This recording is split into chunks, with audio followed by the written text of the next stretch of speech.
Hello and welcome to the EcoCast. Today's topic, Upleveling Your Security Posture. This event is produced by ActualTech Media, and on this event you'll hear from experts at KnowBe4, Duo, SolarWinds, Pure Storage, Okta, Sequence Security, and GitLab. My name is David Davis, and I'm excited to be your moderator for today's event. We at ActualTech Media created the MegaCast and EcoCast events to help educate IT professionals such as yourselves about the latest and greatest in enterprise technology to help you to do it in one place from your home, in this case, for most of us, or office, to help you learn as much as possible, to get all your questions answered, and to help you to learn about some of the most innovative enterprise technology in the industry. And oh, by the way, at the same time, we've got some cool prizes to give away on the events as well. Before we get started, we have just a little bit of housekeeping that we first need to cover. We said that we want you to get all your questions answered. Well, to ask your questions, use the Questions tab. It's just to the left of the slides window. Right there next to Handouts, it says Questions. If you click on that Questions window, that'll bring up a questions box, and there you can enter your questions. I appreciate all the great comments that are coming in. Hello to everyone from around the United States and across the world for all the wonderful feedback and hellos and good mornings, and we really appreciate those. Of course, we also appreciate all the great technical questions throughout the event, so please keep those coming throughout the event. And we'll be doing a dedicated Q&A session at the end of each of today's presentations. We also want this to be a social event, so besides the questions box, we will be tweeting about the EcoCast over on Twitter. I'll talk about the hashtag in just a moment. We also have a number of resources. Those are on the Handouts tab as well. If you click on Handouts there, you can download a PDF asset from each of today's presenters, except for the very first one there that happens to be a website, a URL that you can click on. So I encourage you to check out those resources from our experts who will be presenting on the EcoCast today. And then finally, prizes. We'll be giving out 3 Amazon $500 gift cards. Those will be announced throughout the event, pretty evenly distributed. I'll be doing that verbally after Q&A sessions, and I'll also announce the prize winners in the questions box. To be eligible for the prize drawings, you must be present on the live event. All prize winners must submit an IRS Form W-9 to ActualTech Media. Full prize terms and conditions can be found in the Handouts tab there at the bottom. There's a link to our prize terms and conditions. Now, ActualTech Media has donated $500 to Direct Relief Charity for every MegaCast, EcoCast, and Summit event that we run. So we'll be donating $500 after this event to Direct Relief. Direct Relief is providing medical supplies to frontline health professionals during the COVID-19. So we'll be doing that until COVID-19 is beat, and we appreciate and, of course, encourage any donations that you would like to make, either personally or if you win a prize and would like to donate it to charity, we would love to help you do that. We said we want this to be a social event. The hashtag for today's event is ATM EcoCast. Over on Twitter, I'll be tweeting about the event. You can follow ActualTech Media and me, David M. Davis, as well. We also have a number of social media channels. You can follow those on the top right-hand side of your console there. There's a YouTube link, there's a Twitter link, and a LinkedIn link. You can click on those icons, and those will take you to the respective social media pages for ActualTech Media, where we post all of our latest and greatest content. And we'll be posting most of it, actually. We do most of what we post lately over on LinkedIn, so make sure you follow ActualTech Media on LinkedIn.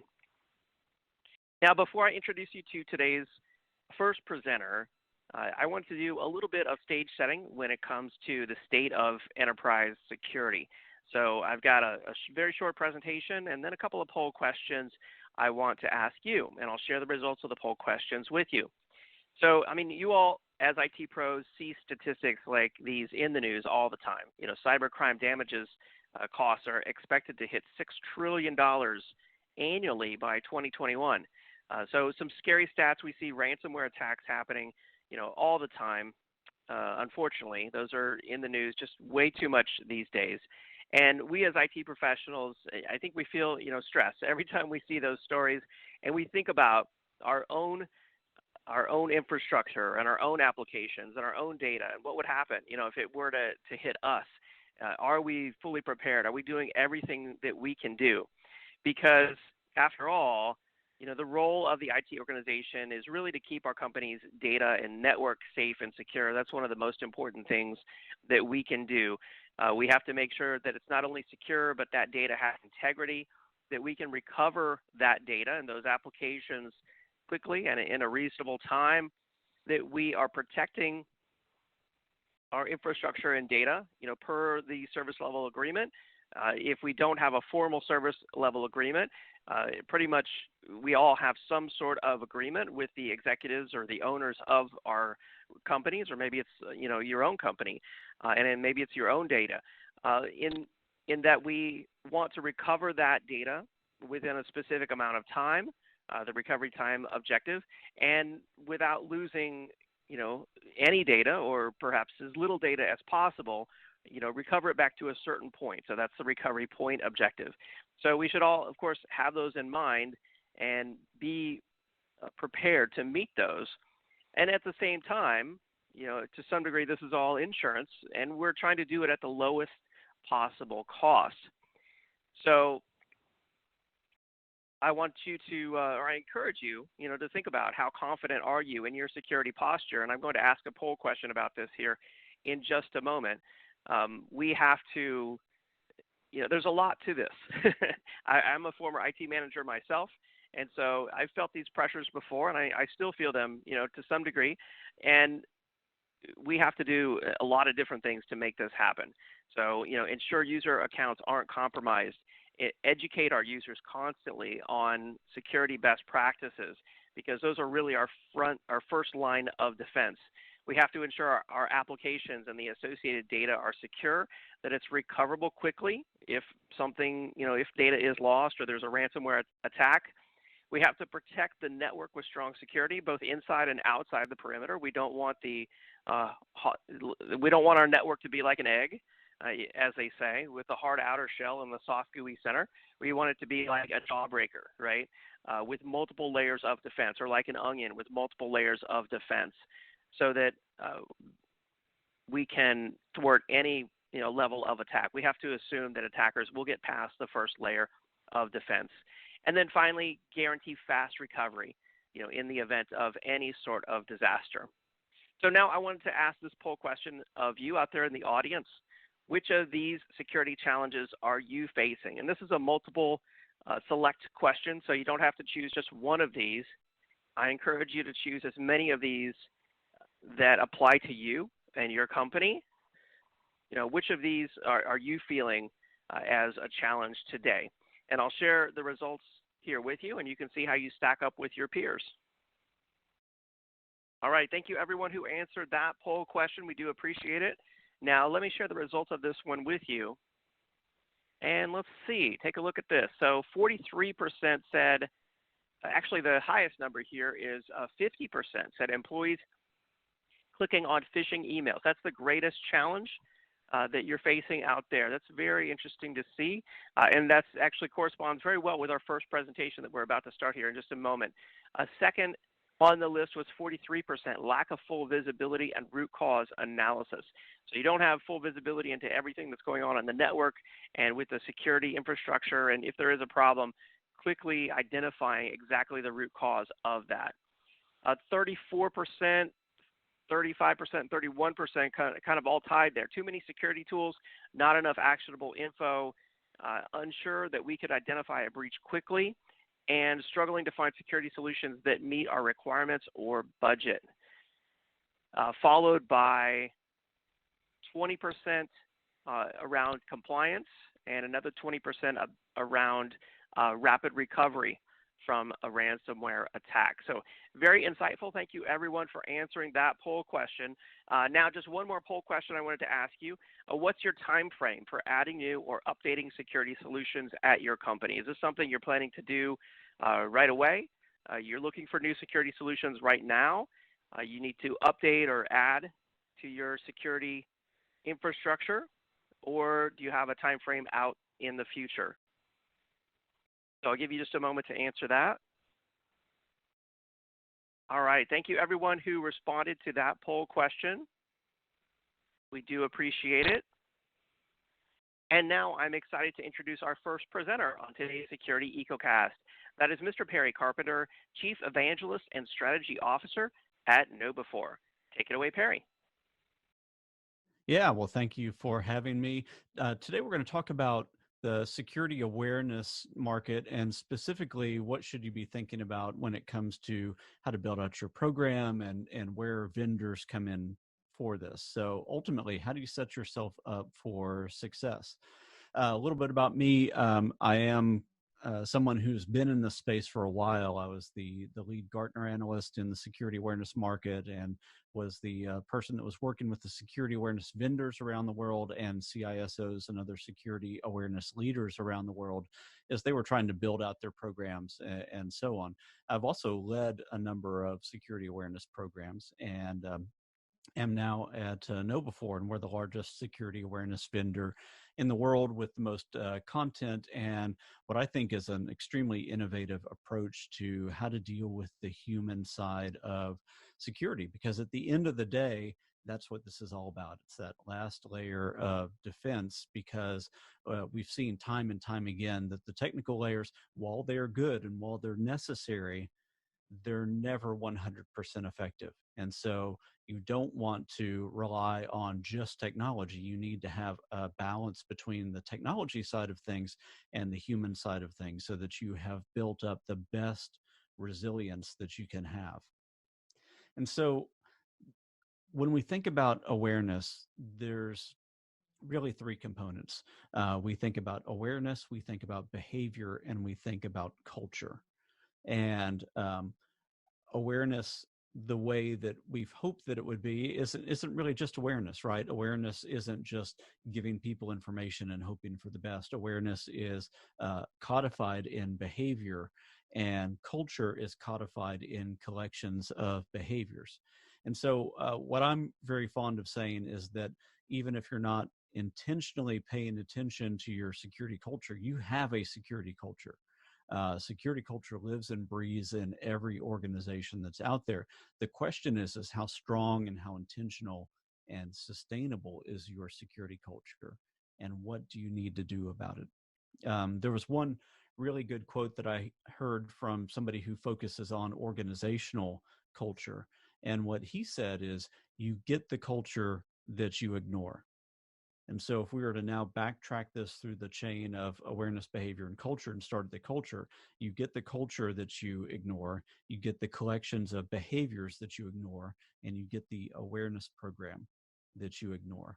And so what I'm going to talk about right now is injecting intentionality through that entire chain. So what do we need to consider? Where do the vendors come in? And then what makes KnowBe4 specifically unique among the vendor community?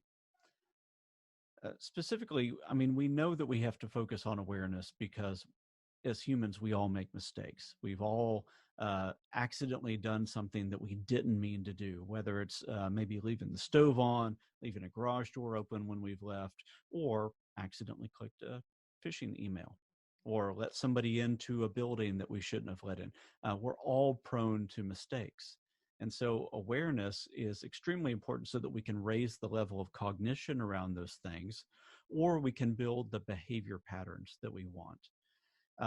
Now, I specifically focus a lot on behavior because one of the things that security awareness programs have typically failed to account for is what I call the knowledge intention behavior gap. And if you pick up my book, Transformational Security Awareness, you'll hear me or read me explain this in a lot of detail and depth around the psychology of awareness, the behavior science of awareness, and ultimately how we can start to build more secure behaviors. But the premise of what I get into in a lot of my research is this knowledge intention behavior gap. What we know doesn't necessarily translate into the intention to act on that knowledge. And even when we have the intention to act on that knowledge, the behavior doesn't necessarily follow. A great example of this is New Year's resolutions. We know that we want to eat less or get fit or save more money or spend more time with family, or the list goes on and on. And we know why that's good. We intend to do it. We write it down. We tell our friends. We do all those other things. And then the fact of the matter is usually we just don't do it because habits are hard to break. Behavior patterns are hard to break, and we're always making in the moment trade offs. And so the knowledge intention behavior gap is something that we really have to grapple with and deal with when it comes to awareness, because even when somebody understands what a phishing email looks like and they intend to never click on a link or download an attachment, the behavior piece is still something that we have to solve for separately. And we all believe that we're immune to this. The immortal poet Mike Tyson said, "Everybody has a plan until they get punched in the mouth." We all believe that we understand what we're going to do when it comes to the moment of action. But when the adrenaline kicks in, when we feel the pain and the emotion of the situation, we just go on autopilot. And so even when we think we know what we're going to do, the behavior doesn't follow. So I kind of um, draw all this out into what I call the three realities of security awareness. And they are: just because somebody is aware doesn't mean that they care. If we try to work against human nature, we will fail every single time. And what our employees do is way more important than what they know. And I'll amplify this last one really easily. What our employees do is way more important than what they know, in that knowledge itself has never stopped an organization from having a breach. The behavior component is what allows an organization to have a breach, or what protects an organization. Sometimes people protect an organization without even knowing what they've done. And sometimes people negligently, even though they know better, they negligently allow breach to happen. And so this knowledge piece, this is something that, just because the knowledge is there doesn't mean that the breach won't happen. And so we really do have to shift our mindset to focusing on the behavior piece of this and trying to solve for that. And that's because 95% of the things that we do on a day-to-day basis are governed by what's called system one thinking. It's very fast thinking. It's heuristic driven. It's all about emotions and shortcuts, and we don't even, quote unquote, think about it. We just do it. Only 5% of the actions that we do on a day-to-day basis are in system two. They're slow and they're methodical and they take effort. And so if we live in this 95% system one bucket most of the time, then we have to think about, how do we get the secure behavior built into system one? Or how do we get somebody into the ability to slow down long enough to intentionally enter into system two and stay there long enough to deal with the issue? We have to do both of these. We have to build secure behaviors that are heuristic driven, that live in system one, and we have to give somebody the tools and the processes in order to deal effectively in system two whenever they need to be there as well. And that's because the knowledge, the information, and the thoughts and the actions that we have, they're not independent of the context of life. We're influenced by all the different things that are going on around us, from worldviews to regional views, to the peer groups that we find ourselves in, to the cultures in our divisions, to what we ate for breakfast, to our previous ambitions and fears and experiences and different things. All of that shapes the entirety of the context that we view information and that we view the specific interactions that we're about to deal with. That's the filter that everything comes through, and ultimately will determine the decision that we make or the action that we take. So where do vendors come into this? How do we deal with this complex human cognition problem? Well, the vendor community comes in and helps organizations think through what is the content that needs to be delivered on the information side, because there is some of that needs to be delivered from dealing with regulatory requirements that we have to policy requirements to best practices and so on. The vendor community also helps with testing to see how people perform in different circumstances. The vendor community helps in executive support and planning so that you actually have a program that can be stood up and signed off on and supported throughout the organization. The vendor community helps in thinking through things like metrics and reporting, campaign support materials, and surveys and assessments. So all of these are critical components of a security awareness program, and all of these are places where you will see the vendor community try to step up and provide some support. Now, here's the sobering truth, is that our awareness program and our content are the visible face of our department to the rest of our organization. And by that, I mean the interfaces that you provide, the learning management system that you have in place, the modules that you deploy or the videos that you show or the newsletters that you send, all of that, that's the visible face of your program to the rest of your organization. And why is that significant? Well, that's significant because if you're a 20,000 person organization and you're the CISO, you probably only interact with about 200 people a year in your organization. That means that well north of 19,000 people in your organization will never meet you personally or will only see your face in a corporate directory or a video. And so all of this other stuff that you push out, that is your representation of yourself to them. And so it better be the best quality that you can put out there. It better be as good or better than anything else that the organization is putting out there. And I would be as bold to say is it better be as good or better than anything else that they're encountering on Facebook or YouTube or Netflix or Amazon Prime or so on, because that's what you're competing with. You're competing for share of mind with these people. And especially as we're entering in a world right now where so many people are working from home and they have YouTube and Amazon Prime and Netflix and everything else up and running throughout the day with them. That's what you're competing with. That's what your awareness program is competing with. And so it needs to be of the highest quality. Otherwise, you will be considered irrelevant.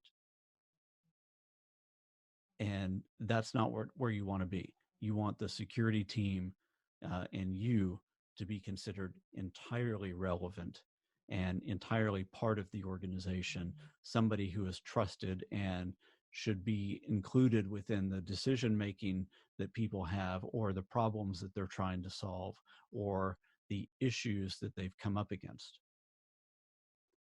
Now, when it comes to awareness and learning, we have to be very aware that learning isn't just something that comes formally through a system like a learning management system or a once-a-year training. That's really only about 10% of learning that actually happens for people. About 20% is informal, where you're asking other people and intentionally engaging in some other kind of training activity like reading or watching a video or so on. And then about 70% of the learning that people have is very experiential in nature. It is the learning by doing, on the job, social, seeing what other people are doing and mimicking that and mimicking what's within the culture. So our question is how do we get to that 100%? Most companies spend 90% of their awareness efforts on that top 10%, but the returns aren't there. Of course they're not, because we have to deal with this decay of knowledge. If I put somebody in a class one day a year or in a 45-minute training module one day a year, then most of that content is not going to feel relevant to them and is going to be quickly forgotten within a period of hours or days. But if we're working on that entire 100%, if we're really solving for that other 90%, well, then we're embedding information and we're embedding behaviors so that those behaviors will become integrated within that person's thought and lifestyle. And so we deal with different moments of need, from the point in time to the just in time. And then we have to think about how we make the information relevant to different people in our organization so that it really feels something that is tailored just to them. And we also have to be able to measure the effectiveness of those groups, to be able to train them in ways that are best really tailored towards their individual needs and their individual learning styles, because that is what makes people internalize information better and will make them feel your relevance more and trust you more. And ultimately, we have to deal with the fact that humans are lazy, they're social, and they're creatures of habit. And we have to design for that. They don't like to spend more time on anything or more effort on anything than they absolutely need to. They're influenced by people around them. And we really like to do things the way that we always have, or following an established pattern. Now, we can break those patterns and we can establish new ones, and we can definitely talk about how to do that. But that is the reality that we're facing. The other thing on the awareness front is we have to realize that not all awareness things that we're trying to really drive behaviors in, not all of that is digital based behavior. A lot of that is physical. And in fact, if you look at many breaches, a lot of these data breaches are related to physical mishaps. And so your awareness program needs to account for those as well. And ultimately, I'm sure all of you have seen this model before. Ultimately, what you're trying to get to is these last two buckets, to where people are either consciously competent in something, they've got the skills and the know-how, and they can enter into that system too and think about it. Or ultimately, where you want people to be is in that unconsciously competent. They just naturally start to do the right things, and that 95% system one thinking is able to take them into the secure mindset, the secure behaviors that we're looking for. Ultimately, this is what it looks like, is building out a program where you're constantly reinforcing the message through multiple channels over long periods of time. So you're hitting different learning styles, you're reinforcing using different language, different ways of speaking about things, different creative mediums, and then you're testing that through things like simulated phishing testing and other simulated social engineering. So you're able to see if the behavior is taking, and then you can adjust. So where does know before fit into this? These are some slides that I created in early 2017.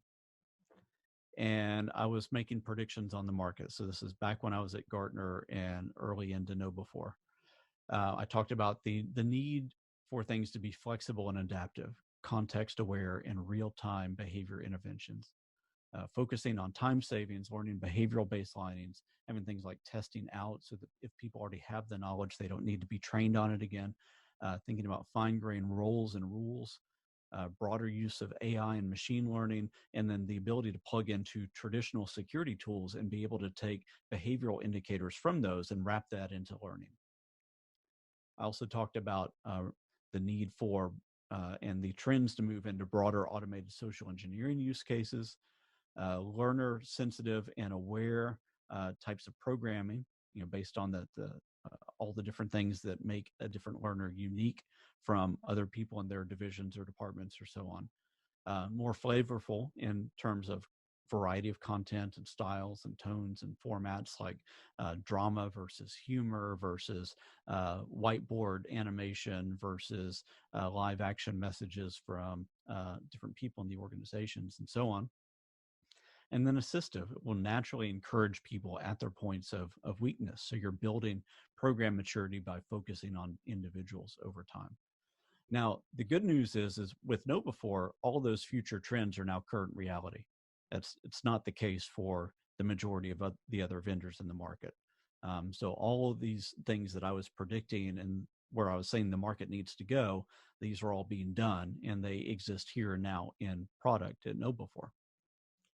We have over 30,000 customers because we are really, I think, showing ourselves to be superior within the market. Over or nearly 1,000 employees, I should say, in 9 countries around the world. And so ultimately, we've really taken this global as well, and we're getting the recognition around that. We have so many great comments from customers that you can go read in virtually any online forum that's out there. So I encourage you to take a look at those. And then from a thought leadership perspective, we have more recognized thought leaders than any other security awareness vendor on the market. And this is just scratching the surface. From people like Kevin Mitnick and myself to Roger Grimes, who's written 11 books on security, to Kai Rohr, the founder of the Security Culture Framework, Joanna Heisman, another Gartner associate, Rosa Smothers, who is a former intelligence operative with various agencies out there, Jim Shields, founder of Twist and Shout, and really the guy that created live action comedy for security awareness. Javad Malik, who's a really well-known vlogger and blogger in the UK focusing on security. Great commentator, was also an analyst at 451 Group. And Win Shortau, who is really one of the early thought leaders within security and ultimately just hugely respected the world over. And so our entire way of doing this is around phishing our users, understanding where the gaps are, training them, and then seeing the results. We focus on ease of use and that everything is built for an IT admin that doesn't want to necessarily specialize in a product, but has 60 other fires that they need to put out. So we made this really easy, really scalable, and giving people the metrics that they need in order to be successful and the tools that they need in order to be able to build customizations. We're also the only vendor who's won international media awards for the training that we have, not by security companies that are out there, but by people who actually judge media and TV. And then we build some additional tools that are all around remediation and enabling your security operations center. Because when you get people that are reporting phish all the time, one of the things you're going to need is the ability to understand which things are really phish, which needs to be released back to the end user, and which phish need to actually be acted on, so that you are really just proactively secure in the organization and remediating those threats that are coming into people's email inbox because they're bypassing your secure email gateway. So at the end of the day, security awareness doesn't have to be hard. Security awareness is something that you can get support for.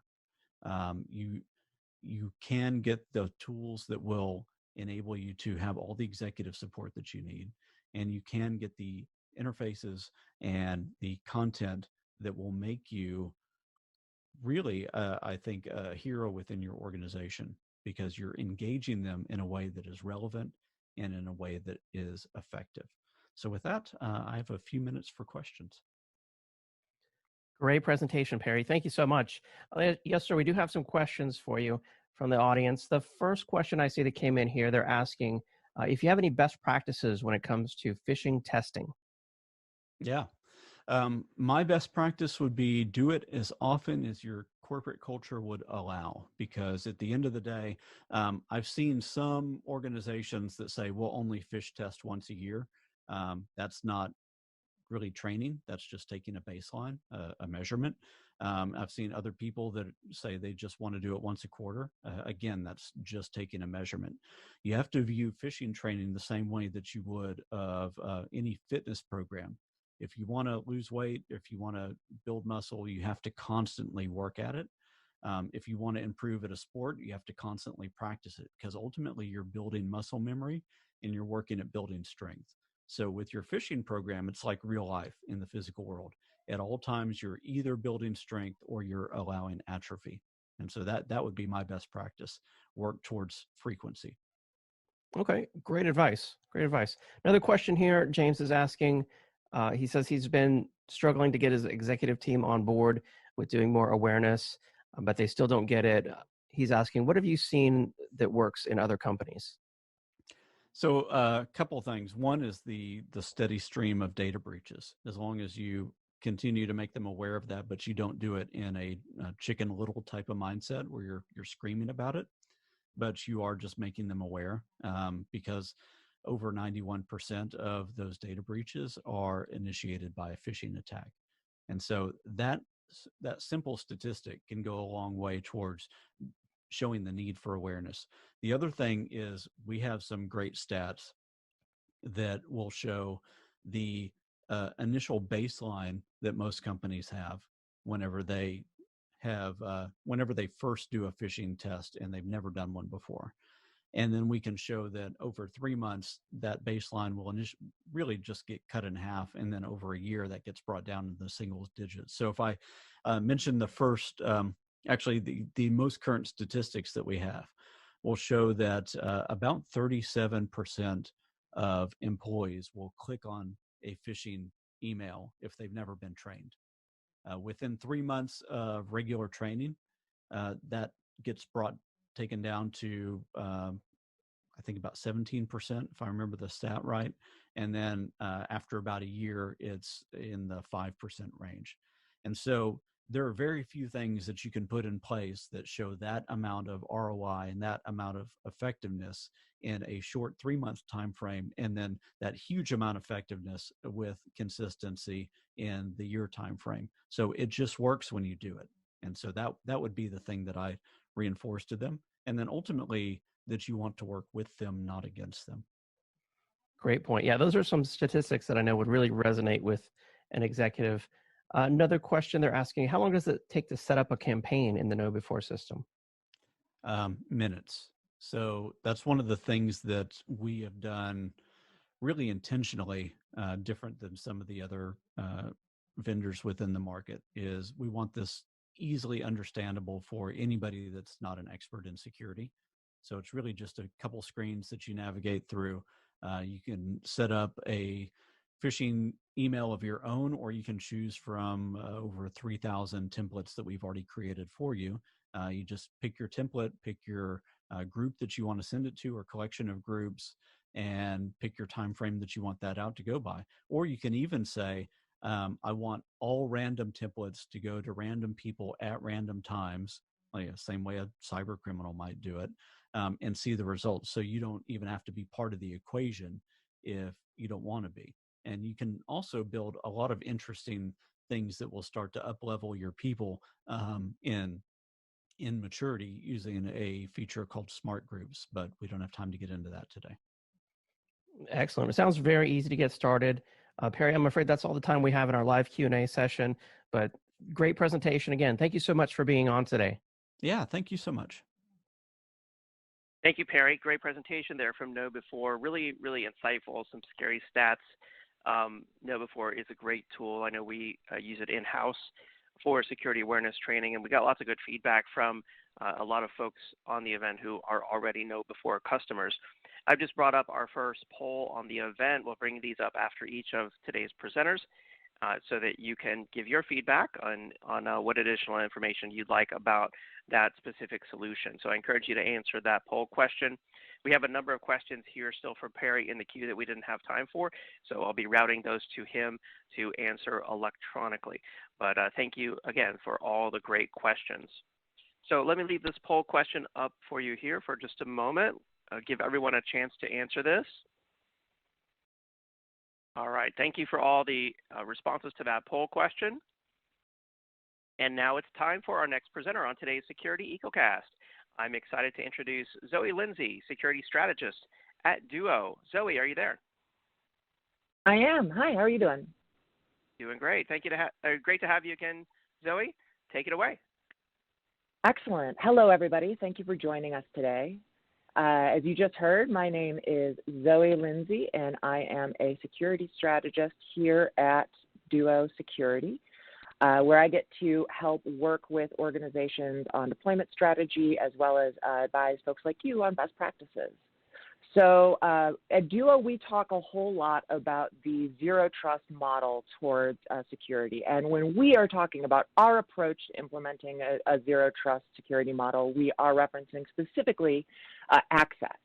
But before I kind of go into that, I want to take a second and talk about why we're having these conversations now.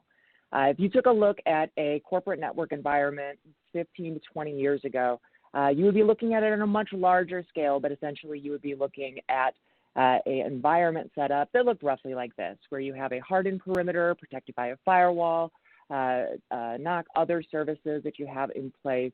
Inside of that protected perimeter, you have your workstations, your administrative tools, your directory services for managing user records, productivity tools like email and such.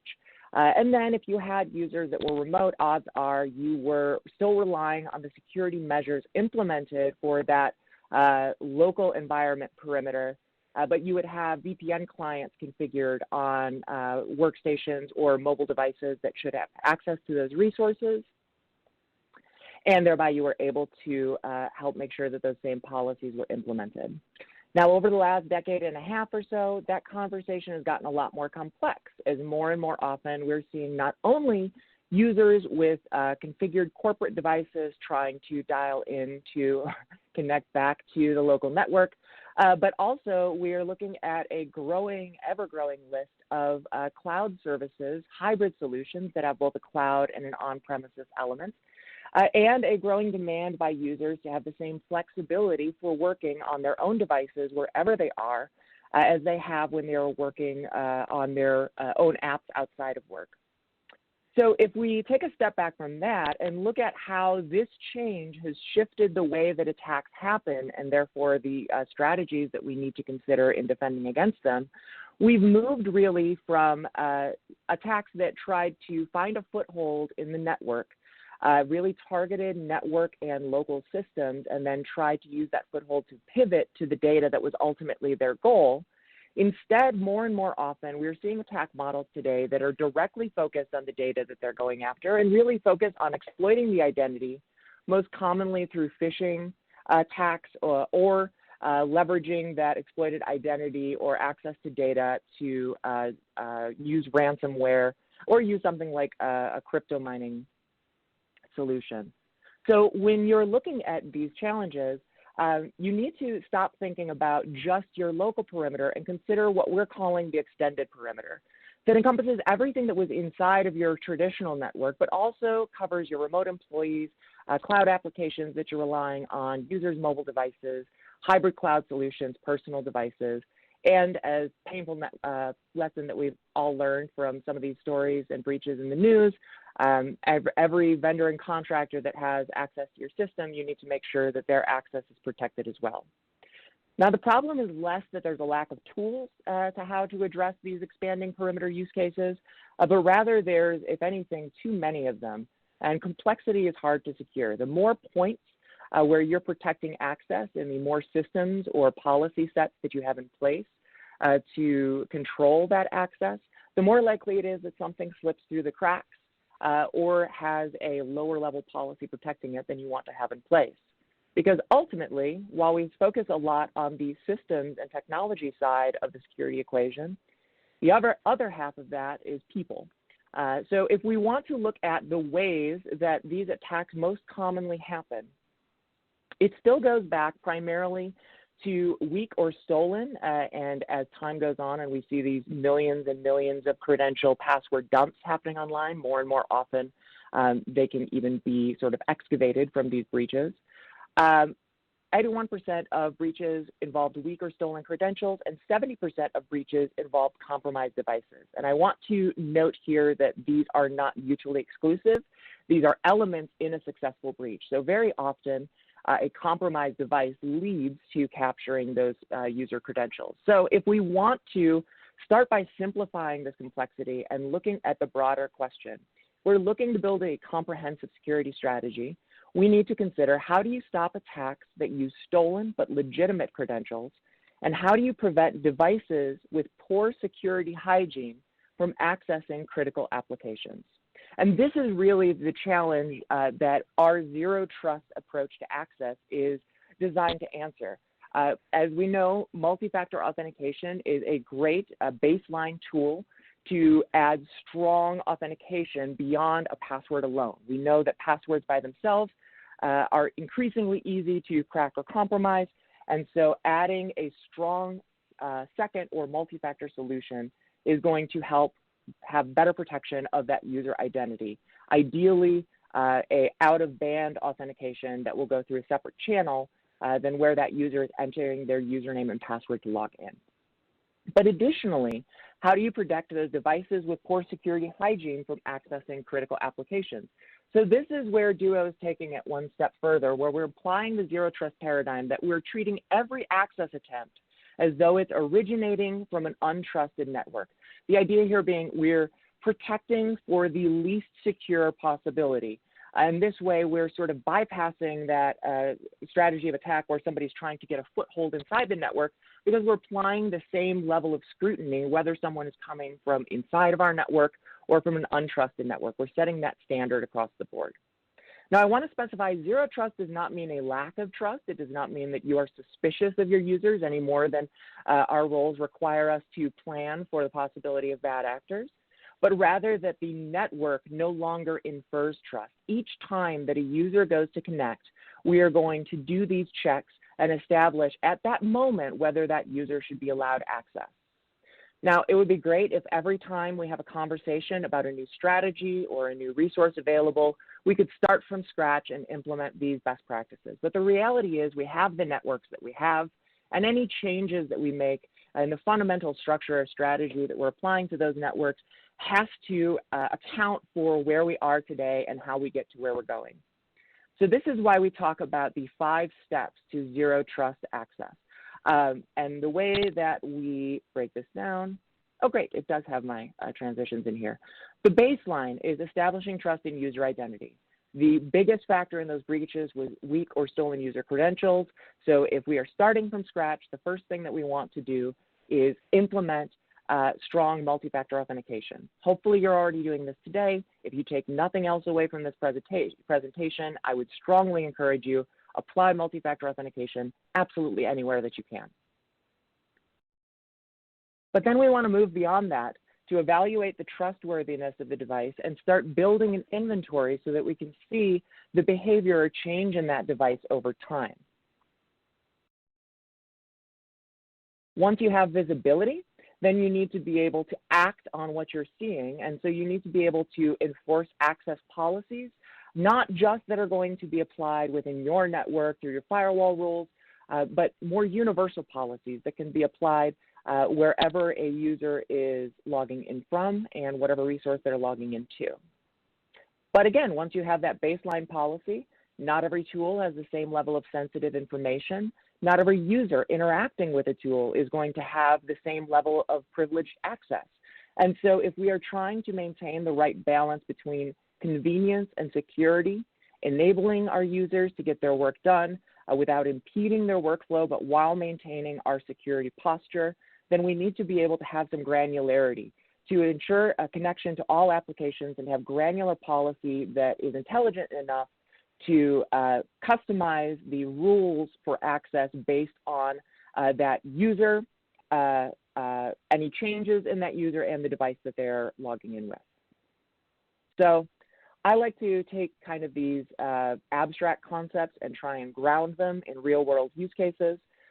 So along these lines, we worked with Duke University. At the time, Duke was trying to address a problem where with 54,000 students, faculty, and staff, with a ton of applications, a ton of user-owned devices throughout the school, they were trying to manage an increasing frequency and volume of automated account takeover attempts. They had implemented new password strategies, but they knew that multi-factor was going to be a way to help reduce this. They found after deployment using our self-enrollment process, they found immediate protection and an immediate stop to that spike in attempted account takeovers. And using that self-enrollment tool that we have set up, they were able to quickly roll out to all 54,000 of those users. When we look at gaining access visibility, on the right side here, you can see kind of just a snapshot of what we show when you go into the admin panel. But what we're trying to do here is give a high-level top-down view so that you can have an overview of the users and devices that are accessing your applications would quickly drill down to any anomalies. And the nice thing here is because we are conducting this check at the point of access, by Duo being the last gateway that you're crossing through, we're really able to implement that zero trust approach because each time that the user goes to log in, before they are granted access, we are able to do that on-the-spot check on the health of their device. So this is a little bit different than something like a full-fledged MDM solution that typically requires installing an agent on the user's device. Our approach, we are not required to install an agent. We're doing that check through the default developer permissions on the user device. The only special permission that's requested is camera access. And so when we were working with Centura Health, initially they didn't see a need to add the device visibility aspect. They wanted to continue just relying on us for MFA because they already had 30,000 devices enrolled for MDM.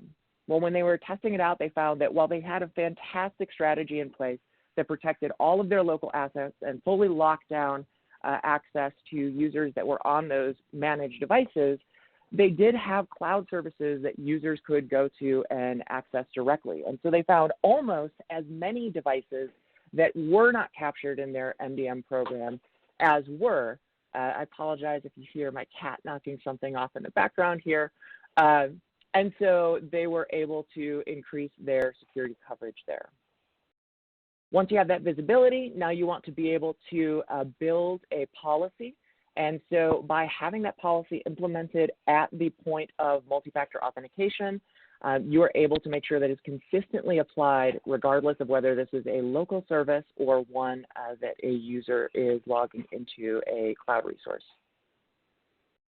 When we're talking about the metrics that we're basing this policy on, when we talk about device insight, again, we're trying to leverage the information that is available there without having to add additional infrastructure or install an agent on the user's device. And so when we're looking at what is available on the mobile device without requesting any special permissions, you are able to tell through Duo Mobile if it is a Duo trusted device that you've added to your corporate managed device status. You can determine whether there is a screen lock enabled with a PIN, or specifically whether the user has the capability for a Touch ID, Face ID, fingerprint scan authentication. We want to see whether that device's OS has been tampered with, rooted, or jailbroken. You may have some users in your environment where that's appropriate if you have an R&D division perhaps. But odds are the majority of your user base shouldn't be accessing work data on a device that they've rooted or jailbroken, so we want to give you visibility there. The encryption status, whether device file system is encrypted, the platform, device OS, and version. We know that the majority of attacks that we see, especially those launched at scale, are not going to be blowing ODAs every time. They're going to be using affordable exploits, those being ones that have been available and most commonly that patches have already been released for. So we can greatly reduce the risk of that these devices pose just by making sure that they are kept up to date before they're allowed to access. On the laptop or desktop side, again, we're trying to leverage the information that's already there. So going through just the user agent in the browser, we can determine the device owner, the OS and version, the browser type and version, again, making sure that those are up to date and that they've addressed known patched vulnerabilities, as well as more risky plugins like Flash and Java. And then you are able to use the Duo Health app that we recently updated for deeper information on that device, like firewall status, whether that laptop or desktop is encrypted, etc. And then trying to speed through here so we still have time for questions. Then you want to have the ability to make those policies contextual. So within our policy engine, for example, you can have a global policy, a baseline that's applied across the whole organization. You can have application-specific policies. Your VPN and ERP integrations probably are going to have more privileged data on them than a shared calendar that shows the upcoming team meeting dates. And so you want to be able to tailor that policy to either step up security, where it is a privileged access system, or simplify it for lower priority resources and making it easier for users to access. Additionally, beyond the application settings, you can then have group settings. So you can use the groups that you've already created to manage your users in Active Directory, Azure AD, LDAP, what have you. Import those and then set policies that also take into account whether the user is a member of that group, applying policy changes for them. I'm just going to skip forward to the gist here. This was feedback from a webinar that we did previously, where we worked with a company called Clarity Insights, a big data company that is a little bit unique in that they went and almost entirely cloud-focused right from the outset. And so they had been using a variety of tools to kind of serve these functions of multi-factor access, establishing how trustworthy or not trustworthy a given endpoint is, checking the posture of mobile devices, then establishing a trust score based on that, all that information. Instead, with Duo as sort of that universal glue, they say Active Directory handles the identity, Duo handles everything else. So the primary authentication is still handled by Active Directory, and then Duo comes in and does all the rest of those checks. Skipping a couple more forward. This is sort of a quick view of what that flow looks like. The primary authentication doesn't change, but after primary authentication, it's then going to pause, reach out to Duo to validate the second factor and apply whatever policy applies, and then, if successful, grant user to that app. So again, before we hop into questions, I just want to mention this is not meant to completely replace other elements of your environment. While we are doing functions that overlap with a MDM solution, it does not replace it, in that without an agent installed, we aren't going to be able to do things like remotely wipe that device, et cetera. And so you are going to want to have those other solutions in place to expand on this. When we're talking about zero trust, you know, you have the elements for access.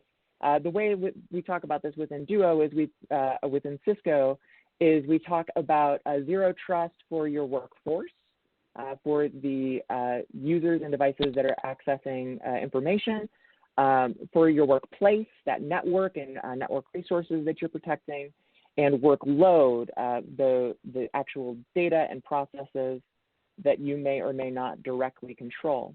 When we're looking at the elements of deploying zero trust access, you're going to want to take building an inventory of users and devices so that you can begin to build those policies. A way to gauge trustworthiness, you want to have consistency and simplify access for users, ideally through a single sign-in workflow wherever possible, and then have a robust and granular policy engine that can apply those policies based on the sensitivity of the resource and the level of access that a user should have. And I think I sped through that in about half the time that we usually do to make sure that we have time for questions. Did we get some questions? We did, yeah. Excellent presentation, Zoe. We do have some questions here for you. While we do that, I'm just going to bring up this poll for the audience, and we'll leave that up. What additional information would you like about the Duo security solution? So let's see. First question, Charles is asking, do Duo, NAC, and VPN, are they separately licensed? You want to clarify, does Duo do network access control and VPN or not? Yes, so Duo does not provide a NAC service. However, by being the sort of last doorway that folks walk through, we're able to apply that policy at the application level rather than the network level when a user is going to access. So we are not replacing the functions of a NAC within your environment, but we are able to simplify the process of making sure that you can apply access policies whether you're talking about something inside or outside your network. And in terms of the different options or levels of service within Duo, really it kind of breaks down more along the lines of, do you want basic multi-factor? Do you want to be able to add those policy tools That's going to be the difference between our MFA and our access editions. And then if you want to add the layer of being able to identify corporate managed assets separately from user-owned ones and implement that in your policy, or have a alternate option for external access to internal applications without requiring a VPN, basically a reverse proxy with a strong multi-factor prompt in front of it, that would be part of our Beyond edition. Hopefully that answers your question. If not, let me know. Nice. Yeah, great answer. Next question comes from Jonathan. He's asking, do you envision expanding more into MDM functions in the future?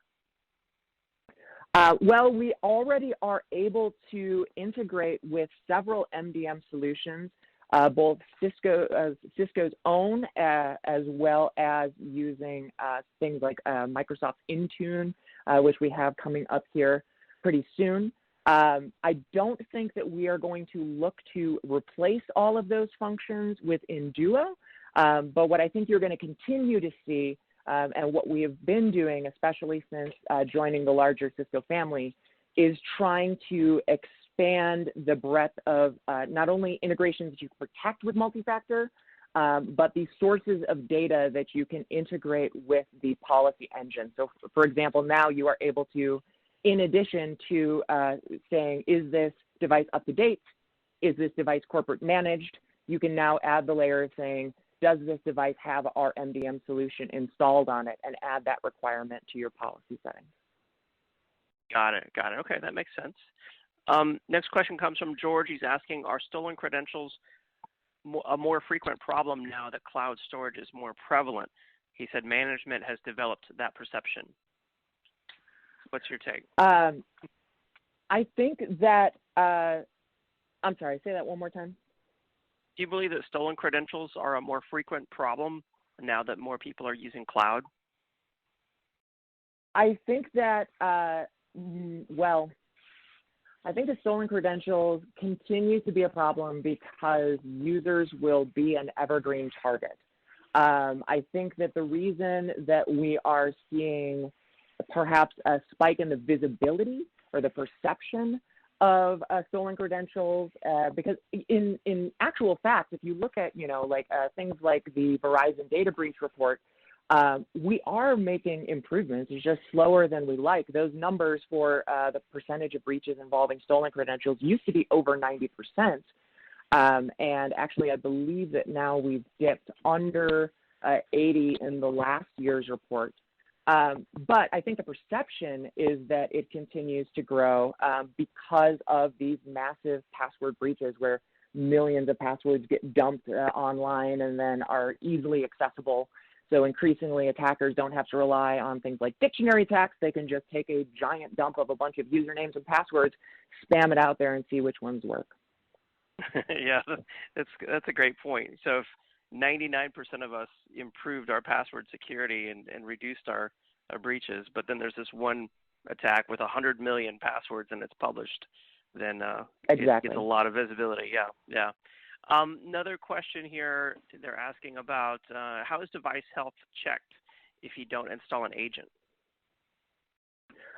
So on as I mentioned, on a laptop or desktop device, there's two levels.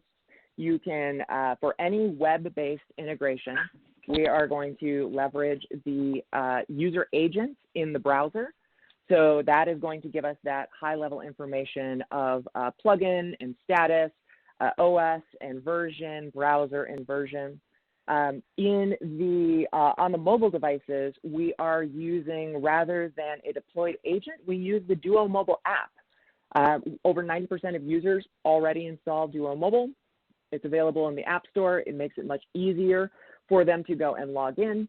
And it's a much easier sell for users than having their personal device enrolled in MDM, because we can say, we aren't monitoring your device other than checking that it is up to date, that it meets our security policy. You're not giving up control over your photos. You're not giving up remote access to have your device wiped, etc. This is the same information that's available to Foursquare, the Domino's app, anything else that you install on your phone. The only feature or the only permission that's requested is camera access, and that is just so that you can scan a QR code to add a new account. Got it. Got it. Okay. And then another question, can you protect internal web apps? Yes. So that would be where the Beyond Edition and the Duo Network Gateway would come into play, where rather than having policy implemented for those internal apps after connecting to a VPN, instead what you can do is implement the Duo Network Gateway, which acts as a reverse proxy. You open up only access to the network gateway. At that point of access, the Duo check is done. Policy is checked to make sure that they should be allowed access. And then once they are allowed access through that reverse proxy, they can then connect to your internal web application. Got it. Okay, that makes sense. So how should people get started with Duo? Is there a trial, or how does that work? Yeah, so especially right now, I think this tends to be a time when we see folks that are getting to some of those wanna-do projects because we can't be in our offices doing the same things we normally do. If you go to signup.duo.com, you can set up a trial there. For 30 days, you get full access to the full suite of services as though it is Beyond Edition for up to 10 users. After those 30 days, you can continue to use the free edition of the service for up to 10 users, which is similar to the base MFA service. But for access to those policy features, the corporate managed features, reverse proxy features, et cetera, then you would want to look at an account. If you aren't sure yet, if you want to set up a full trial and you just want to see it in action, you can also go to demo.duo.com. And try a bunch of live integrations as well. Awesome. Yeah, sounds super easy to get started. Signup.duo.com. I just brought it up in my browser here. Looks very cool. I'll have to try that for myself. Thank you so much for being on the event today, Lindsay. Or Zoe. Thank you. Have a great day. Thank you, Zoe. No worries. We appreciate it, and we appreciate Duo supporting today's EcoCast event. Hope that you all learned a lot, and we'll check out Duo for yourself. Make sure that you see the Duo Security handout that's available for download there in your handouts tab as well. And now it's time for our first Amazon $500 gift card giveaway. That's going to Elise Baker from Tennessee. Congratulations, Elise Baker from Tennessee. We've got a few more gift cards to give away on the event still, so make sure you stay tuned for those prize drawings. And now I'm excited to introduce our next presenters on today's Security EcoCast. I'm excited to have Ashley Adams, Product Marketing Manager at SolarWinds, and Manya Kuchel, Senior Product Marketing Manager at SolarWinds. Take it away. Thank you, David, for introducing us, and welcome to the SolarWinds part of Upleveling Your Security Posture. So today you have me, Manya Kuchel. I'm in product marketing of the security section of SolarWinds. And with me, you have Ashley Adams. And hey, Ashley. Hello, thanks for having us.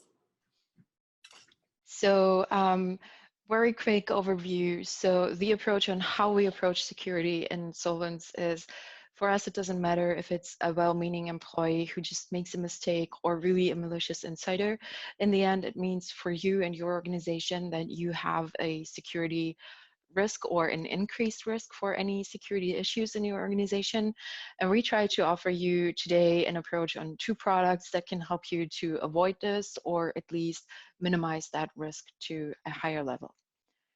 And looking at some numbers with you guys together.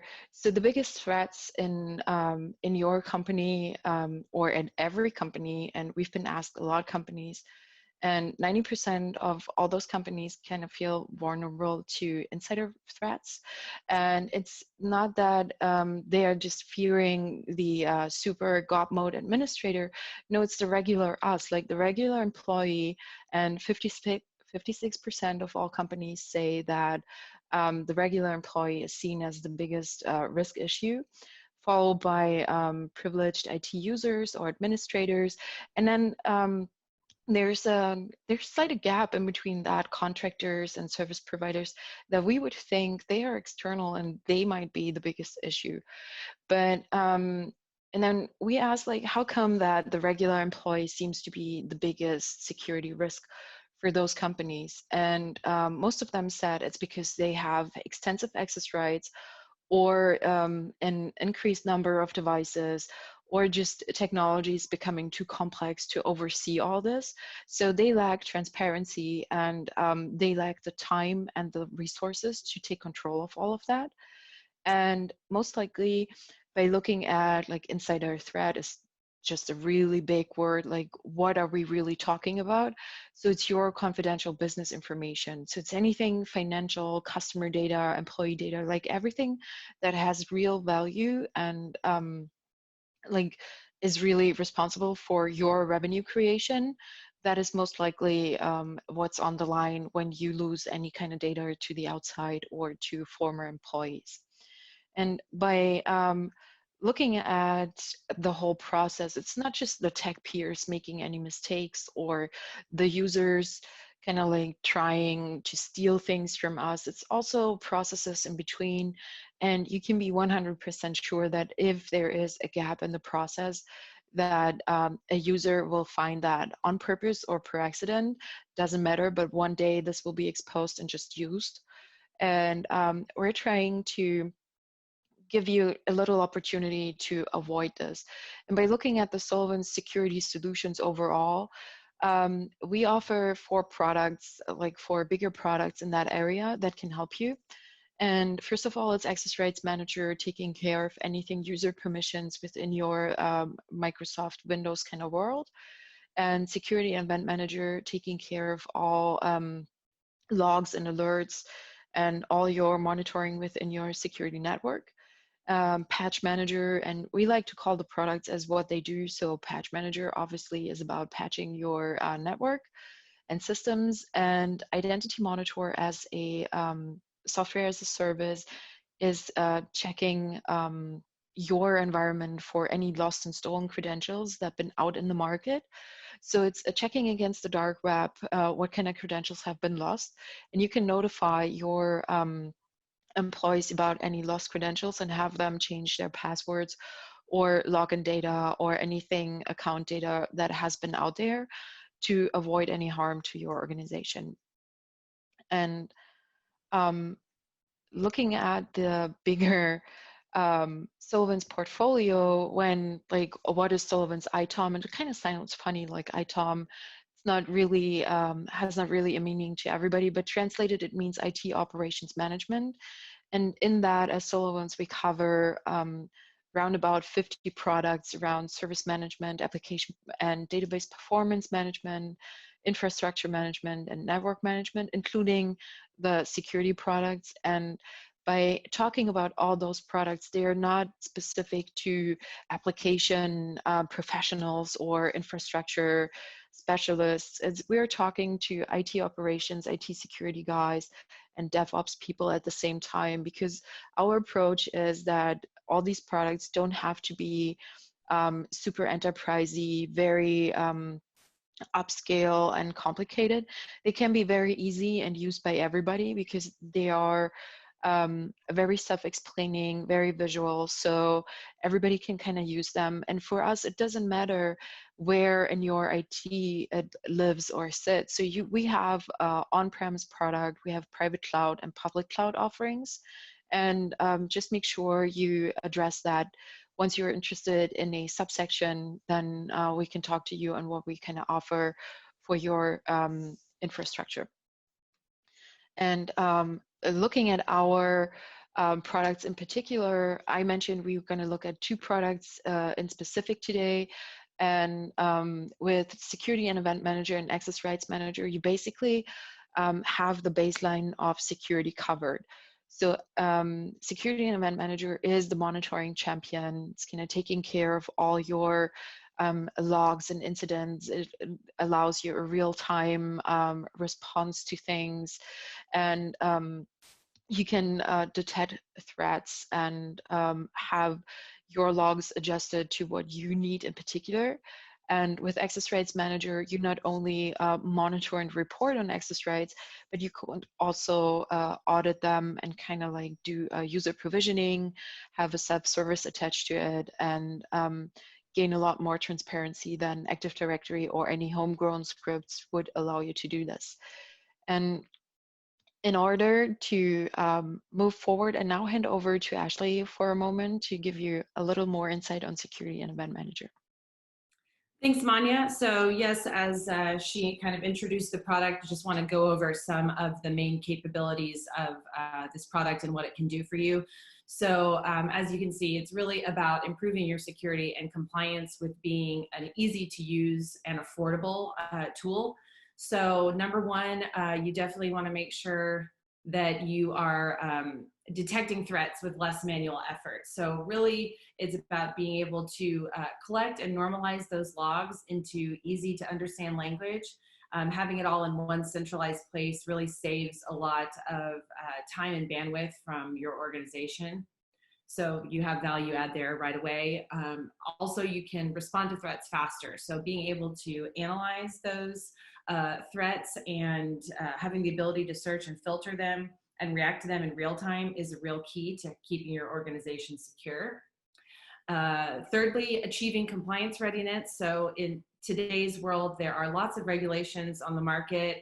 Some are mentioned there: HIPAA within healthcare, PCI DSS within the financial services, corporate audit reports, and more, GDPR around data protection within Europe. Having the ability to demonstrate compliance-ready, audit-ready reports is a great feature.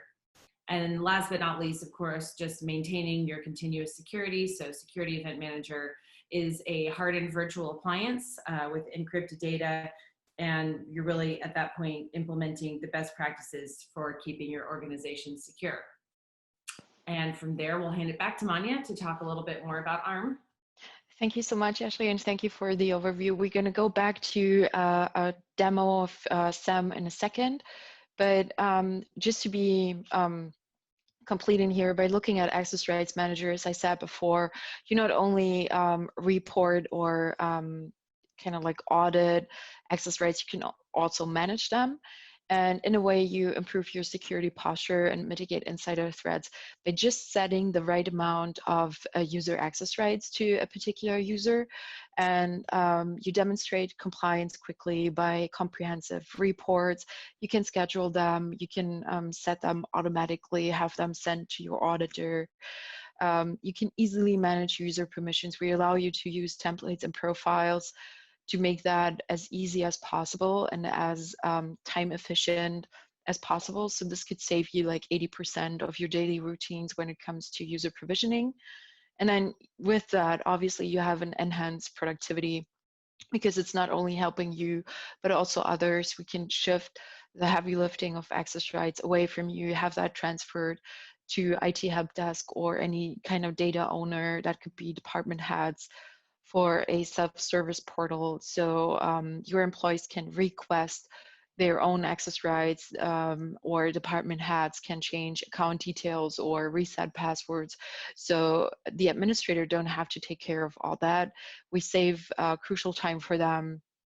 And on top of that, it's very simple. It's like an 80s video game. You can click on anything and go from there, change stuff from right away. From when you see it's not working, you can click on stuff and then change it from right in there.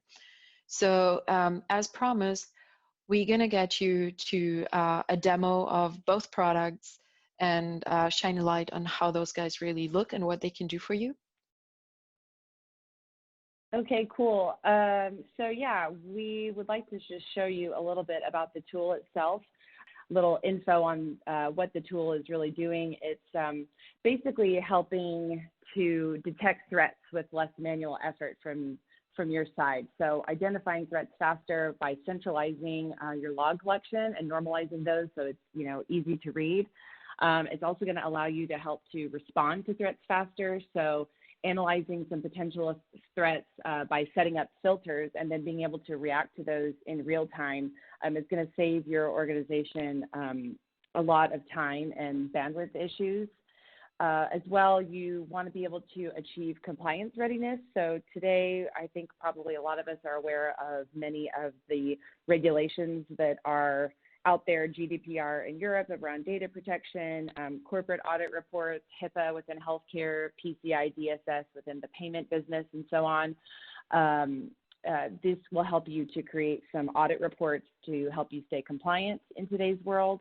And overall, it's just all about maintaining continuous security for your organization. So with those 2 bullet points, we'll go into looking at the tool itself. So here you are on our landing page. This is the dashboard.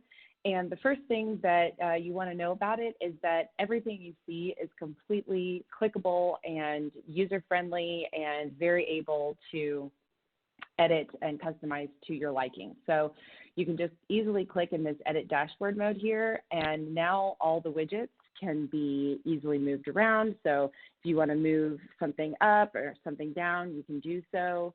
And then you can also click into the widget itself.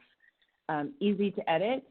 You can look at how you would like your data to be displayed. So if you want your chart option, instead of being a horizontal bar chart, maybe you want to look at it like a donut, a vertical bar chart, what have you. You click Save Changes, and immediately you've got it there. So that's a really nice way to be able to organize the data that you're looking at on a daily basis. So you just say Save Changes, and your new dashboard is updated in that way.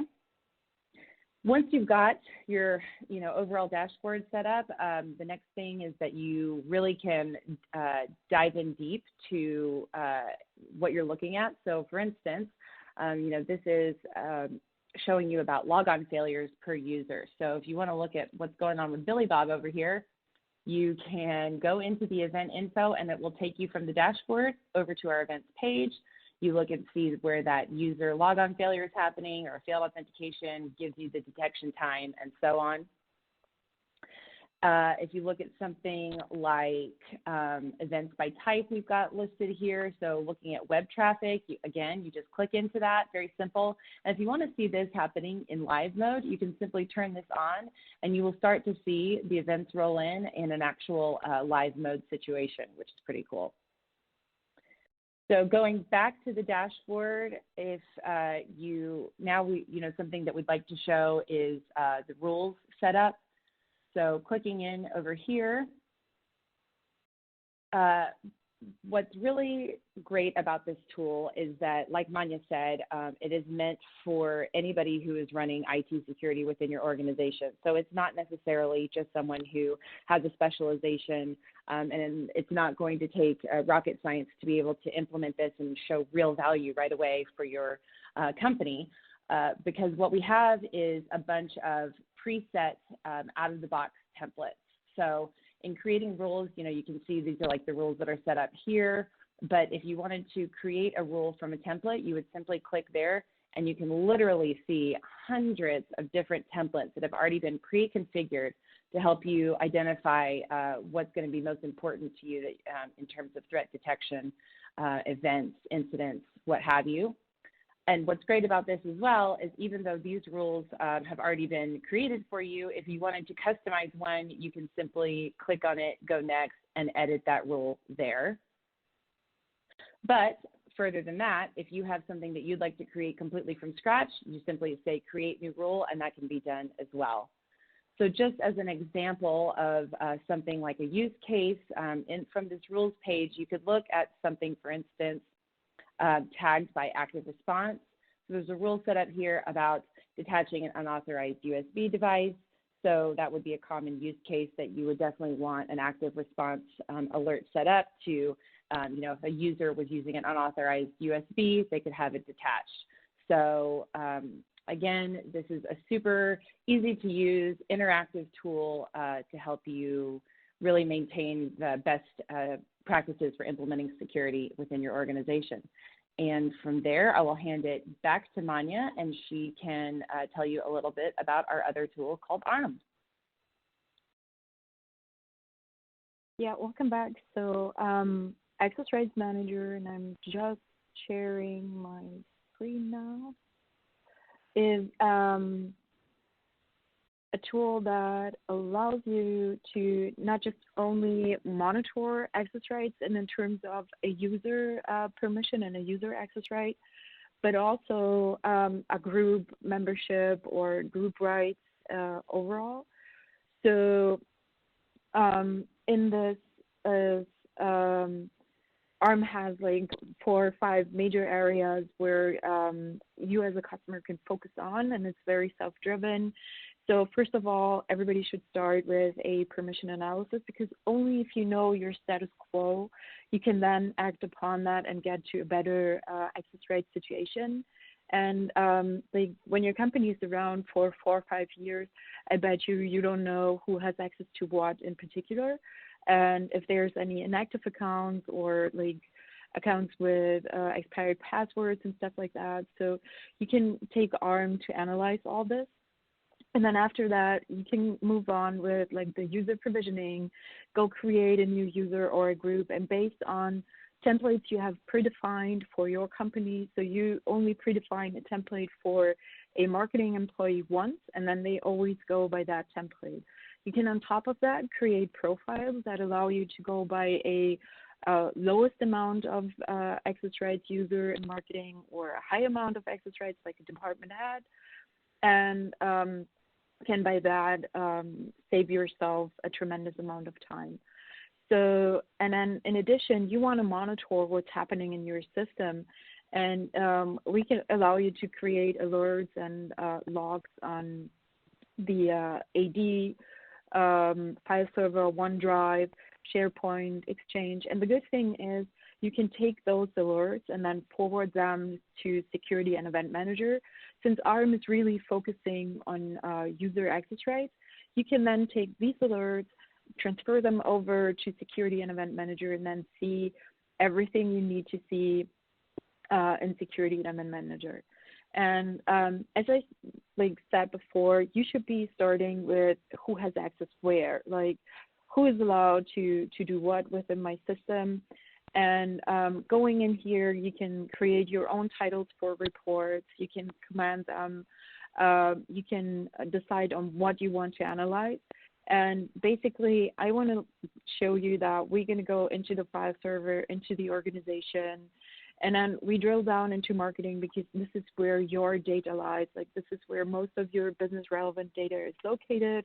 Like, marketing knows about financials, marketing knows about customer data, and we get to see all of that.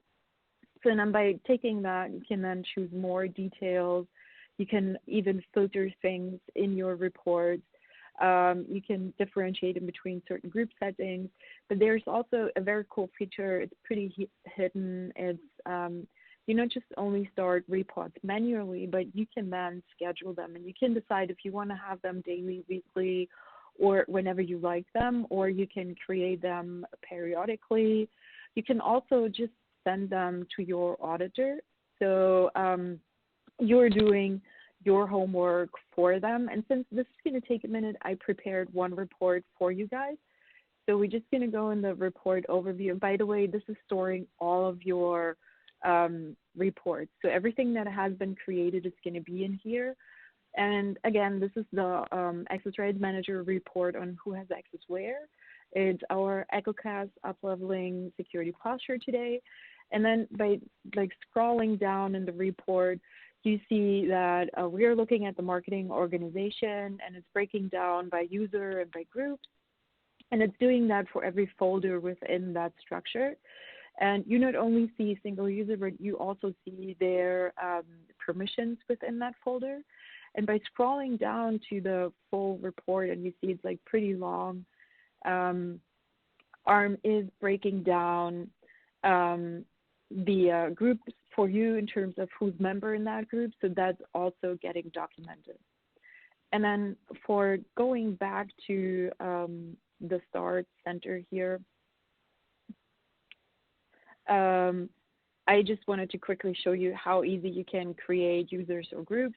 And again, this is template based, so we just go to create a finance user right now. We select this, and ARM is allowing you to set up a user account by just your name, your attributes. You can then filter for LDAP attributes. You can define group memberships from right in here. You can also give them more password options, like how long their passwords need to be to avoid like any account takeovers. Like the longer the better. And again, you can create an exchange mailbox from right in here. And with everything in ARM, you have to leave a comment to be audit ready, because in a year from now, nobody knows why we created a certain user account. And the reason for why we do this is with ARM, we allow you to go into a logbook situation. And this logbook basically records everything that happened from the moment you installed ARM until like now. And it's recording everything that happened in your Active Directory and on your file servers and in Exchange, SharePoint as well. And by clicking on those little numbers, you get more details like what has happened in here. And this is the moment where you get to show your notes, and also you can create a report from here, from right in here. And with everything in ARM, you can directly go and act upon situations you see or don't like and can change them from in here. ARM has over 500 features, so I can spare you a vast amount of the features right now and go back to our demonstration, to our slides. So you should be seeing my slide deck. And again, if you have any questions for us, this would be the moment to talk about some of your questions. Absolutely. We do have some questions for you. Really great. Love the live demo. Thank you so much. Thank you for overcoming some of the issues there with the slides so well. We'll get those slides checked out, and let's do some Q&A because we have some good questions coming in. So while we do some questions, we've got a question for the audience. So I'll just bring that up. And the question is, would you be interested in any of the following resources? Please check all that apply. So we've got that question up, and I want to ask you a question about ARM. The first question about ARM says, does ARM allow you to automatically disable user accounts after a certain number of inactive days? Yeah, absolutely. There is an analyze and act scenario that allows you to do that. And you can not only then like deactivate, but you can also soft delete or delete those accounts. You can do a bulk action on that. So you don't have to go account by account. You can do that in a bigger and larger number. Nice. See, next question also about ARM. Other than Windows file servers, does ARM support other file or storage servers? Yeah, absolutely. It's everything that runs on sys files. So basically, it's like Microsoft and Windows servers, EMC and NetApp, as mentioned, two of the additional. But there are many more out there that probably work with ARM as well. Okay, excellent. And then next question, they're asking, can I deploy SEM in the cloud? Yes, you can. While SEM is a virtual appliance, it definitely can be on-premise or in the cloud, and both Azure and AWS are supported. Nice, nice, okay. And then what about product licensing? Is this product license based on log volume or some other model? So that's a good question, and no, it is not based on log volume. So unlike a lot of other SIEM tools out there in the market, SEM is completely licensed based on nodes that you're collecting, or I'm sorry, it's only on nodes, so it's not about the logs that you're collecting, and so you, at that point, you really don't have to worry about exceeding any daily log volume limits. There's no additional fees or hidden costs in that way, so it's really straightforward pricing, which is great. Nice. Awesome. I like that. And then for the audience out there, I know that previous poll question was just single select. I brought up a additional question that is multi-select. Hopefully that helps. Some of you commented that you could only select one option on the previous poll. This one you can select multiple. So let's see. Next question they're asking is about back to ARM. Is ARM installed on premises? Is it a SaaS solution, or what's the architecture for ARM? So right now, ARM is an on-prem product, and it's since it's a Microsoft-based technology, it's installed on your on your servers. Okay, nice.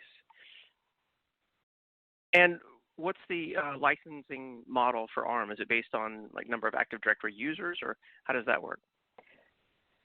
So we are licensing ARM on the number of enabled accounts. So that's a pretty public measure, and that's including like service and mail accounts, but in a way that we try not to double license. And this is like easier measurable. If you get a trial of ARM, it just quickly displays that number. But as a kind of like roundabout, it would be your number of biological users times 1.3. So it's Okay. a roundabout, but. Okay, nice. And then another question about ARM, they're asking about support for Windows Server 2019, Exchange 2019, and SharePoint 2019. That is covered as far as I'm aware of, but I'm going to make sure I follow up on that in the follow-up. Okay. Nice, nice. And then another question about integration overall. Do any of these products, like the SolarWinds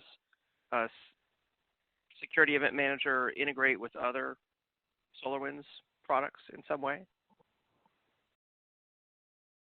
So at SolarWinds, we have a like a different approach to some things. We have a platform that's called Orion that kind of like unites a lot of the network and system products, and it would allow you to use like a lot of our products on a platform base. ARM and SAM are connected via like syslog and applications that are allowing you to forward information, most likely from ARM into SAM, because the monitoring doesn't need to go all the way back. We want to kind of like separate it out a bit. But yeah, that's definitely something we are looking at in the future. Okay, nice. And then they're asking, does SolarWinds have other security tools like patch management and threat monitoring? We do have a patch management solution, and on the threat monitoring side, we can offer Identity Monitor, which is basically checking for account takeover or lost credentials that we can check against. So you can make sure that all your employees are using up-to-date passwords and credentials. So nothing that has been compromised is still being used. Okay. Excellent. Excellent. Last question, is there an online demo of these products that people can try, or what's the best way to evaluate these?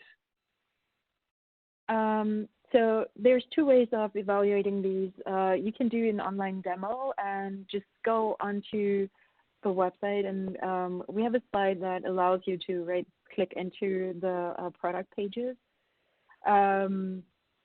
But I guess if you go on SolarWinds.com and on the products, you go onto IT security, you then see Access Rights Manager and Security and Event Manager. And on those product pages, you can directly request a trial or a demo, or go to an online demo and check the product out yourself.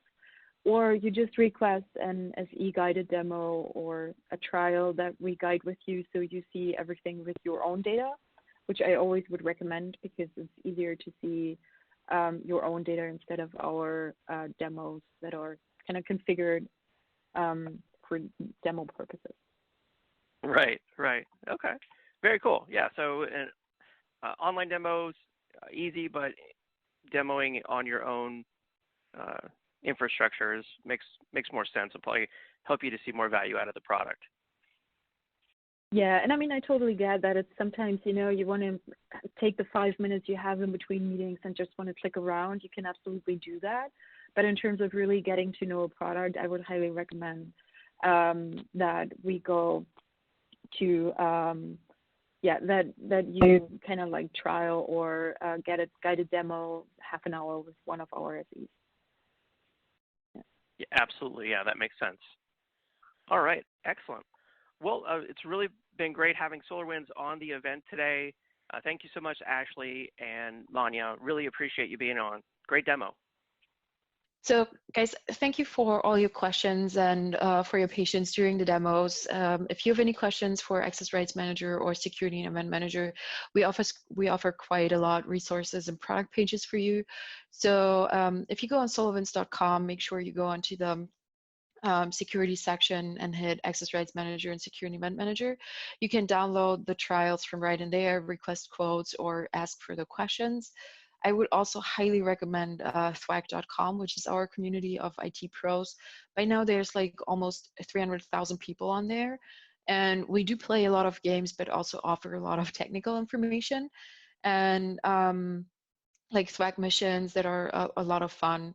And so would highly recommend for you guys to register and kind of join the group and ask your questions in there and exchange with the product managers and with the development guys so you get firsthand information. And also, if you're already a Sullivans customer, you can go at support.sullivans.com and visit our success center, see some videos and trainings about ARM and SAM. Thank you for having us. Thanks for having us. For more information on the SolarWinds solutions, check out the PDF that's available for download there in your Handouts tab. You can download that resource. It is the 10 Steps to Proactive Security white paper, so I encourage you to check that one out. And now it's my pleasure to introduce our next presenter on today's Security EcoCast. That is Mr. Andy Stone, CTO for the Americas at Pure Storage. Andy, are you there? I'm here. Thank you for being on, Andy. Take it away. All right. Thanks, everybody. Good morning, good afternoon, and thanks for spending some time with us today. I'm going to start the presentation talking about up-leveling your security and your security posture. So not going to be overly salesy in this presentation, just going to kind of walk us through some general concepts and framework that we've come up with and how those might apply from a Pure Storage perspective. So to start, let's look at the current state of security. In today's world, the state of security is constantly in flux. People now work remotely, isolated at home, where they're constantly bombarded by new distractions from the likes of children, spouses, and pets. They're also distracted by concerns related to the health, well-being, and safety of friends, family, and loved ones, and often themselves. In many cases, people are working however and whenever they can, and in a lot of cases from non-corporate issued personal devices. Combine those with the fact that bad actors are increasing their attack cadence and looking for new ways to steal data or profit, and we're creating the perfect opportunity for their attacks to successfully prey on a new and distracted set of victims. Over the last couple months, we've seen a dramatic increase in both targeted and untargeted phishing attacks, with healthcare and critical infrastructure being specific industrial interests to attackers, along with a heavy interest on banking credentials and health data of individuals. Many of the new attacks are using emails claiming to be from the Centers of Disease Control and Prevention, or the CDC, or the World Health Organization, WHO, for cures or drugs to treat COVID-19. Attackers are also using more fake ads on platforms like Facebook and Twitter that are luring unsuspecting people in, again, with promises of miracle cures for the coronavirus or medical supplies from fake suppliers. All of these are looking for vulnerable people to become new victims. Under normal circumstances, many of these workers would be protected by the perimeter and endpoint security controls that corporations often put in place to defend against such attacks. But now, with workforces being remote, a walled corporate security perimeter no longer exists, making traditional perimeter controls no longer applicable, or at a minimum, less effective. So as we think about these evolving challenges, we need to up-level our security postures in order to defend the expanded perimeters that now represent our remote workforces. So what does up-leveling your security posture really mean? It means adopting and applying an updated strategy that puts the right people, processes, and technologies in place to meet the evolving needs and demands put on the security organization to defend the new threat landscape and protect the sensitive and proprietary digital assets of the company, its employees, and other stakeholders. But more and more, information security is expected to be integrated and understand how to effectively apply controls to protect data, while at the same time not impeding the business in its quest to serve customers. That is, security must move at the speed of business. To meet these goals, you must have a well-defined security framework in place that business stakeholders can understand and fully agree. By removing confusing jargon or overly complex tooling and processes, you can create an environment of understanding that business stakeholders are more likely to buy into and less likely to resist. In addition, this streamlining will create stronger integration between the security and business teams, reducing the number of roadblocks and barriers, thus allowing security to be an enabling force that moves at the speed of business. In the end, you'll have fewer escalations and you'll be able to focus on the important things that you need to get done. Over the years, my teams and I have developed and implemented a framework that has gotten a lot of support and allowed us to be seen as business partners as opposed to security police. We refined the phases of the framework to be digestible by all levels of the organization, up to and including senior management and the board of directors. And I've successfully used it to run multiple, very large-scale global security transformation programs.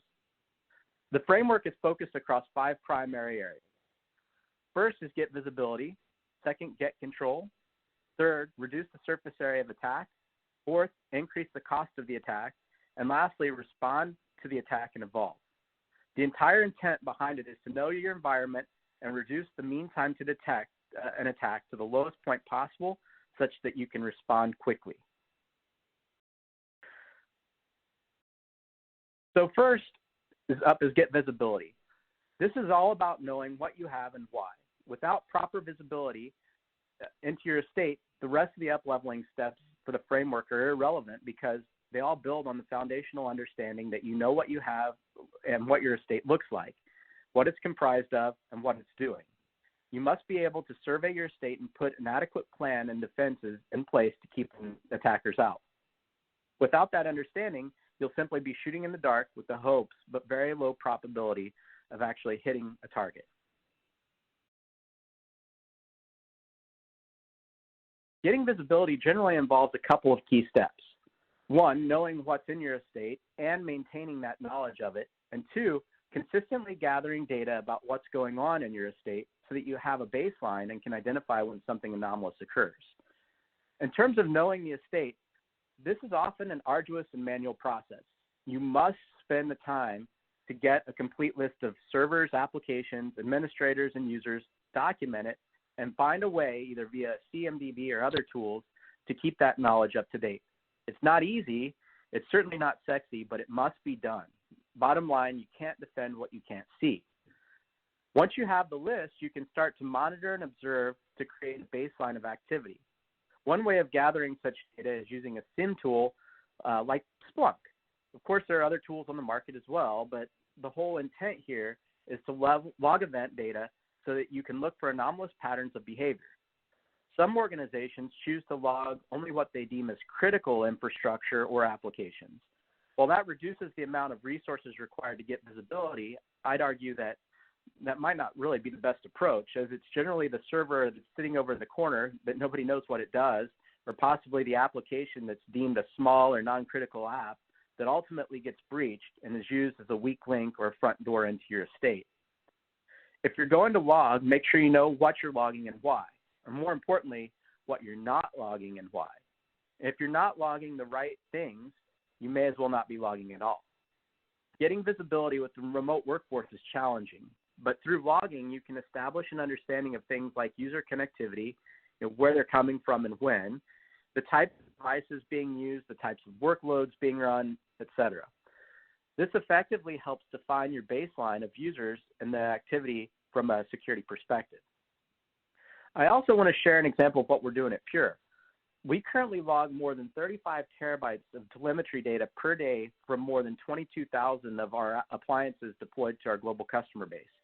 This gives us great visibility into what's going on with our solutions in the field and provides us the ability to offer predictive support using advanced machine learning algorithms that can help us identify issues before they arise.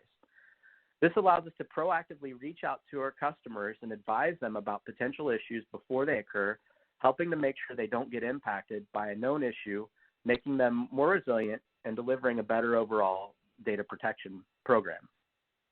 We also work very closely with Splunk and have tuned our FlashBlade product to help customers reduce the complexity and cost associated with using that platform to collect, store, and use the analytics data across multiple tiers of their architecture.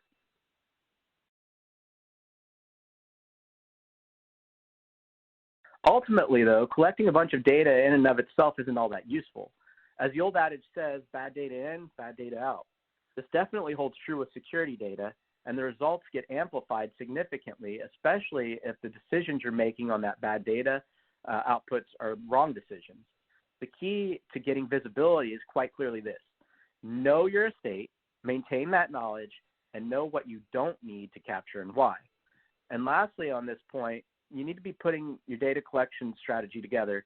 As you're putting your data collection strategy together, be sure to give thought to how you can use the data you collect, not just to hunt for threat actors, but maybe how you can help your business improve efficiencies or increase revenues with that data as well. The second step in the framework is get control. After taking the time to understand what you have in your estate, you need to effectively put a virtual wall and moat around it to develop a hard perimeter that you're attempting to defend. As part of this, you need to establish a common baseline for the environment. You need to have policies defined that clearly outline concepts such as server and workstation builds, patching levels and procedures, administrative access controls, etc. It also includes putting the right network security components in place and ensuring they're properly configured.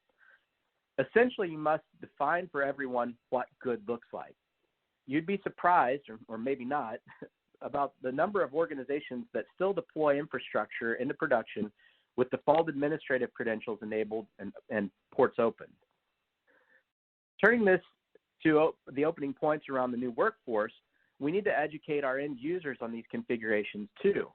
Many don't know or understand how to change defaults set by ISPs or device manufacturers.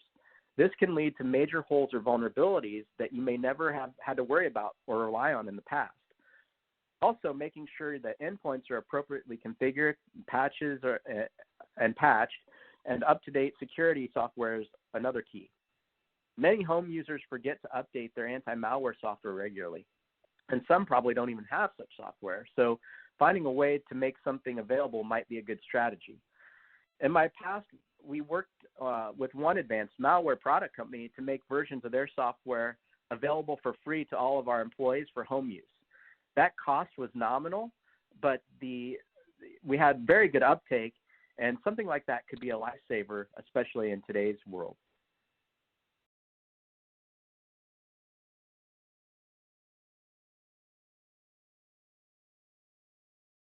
On top of that, one solution that I found that I really like from a security perspective is VDI.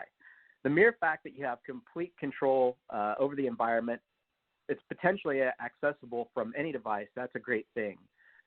Virtual desktops allow you to control the user experience, ensure the proper patching and security controls, and maintain control over your corporate data assets. When it comes time to upgrade OS versions or release new software, VDI provides a central controlled mechanism to do that very quickly with little or no downtime to end users. They're also super fast to deploy should you need to scale quickly for additional remote users such as contractor support.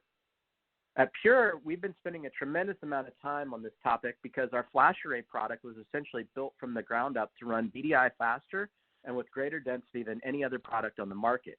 In addition, it offers a huge number of security and other benefits that I'm not going to cover necessarily here, but would be happy to take offline with conversations, one-on-one, anybody that might be interested. We found that we can provide hardware to run VDI at scale for costs and via terms that are extremely favorable to the business as well. The net here is that by running VDI, not only do you get enhanced security, but you can also receive a great financial benefit.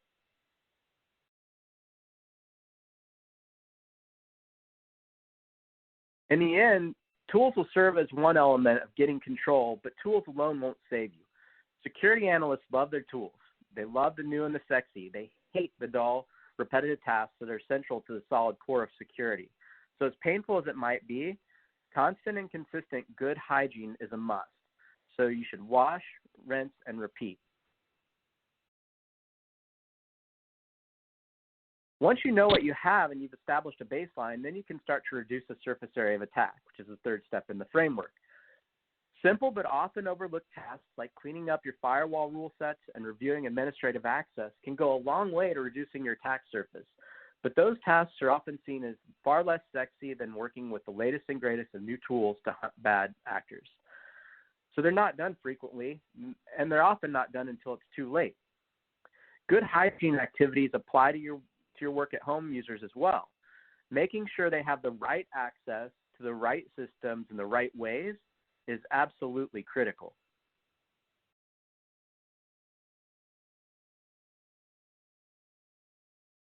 So after you're getting your estate clean and baseline, collecting additional log data alone won't fix your woes.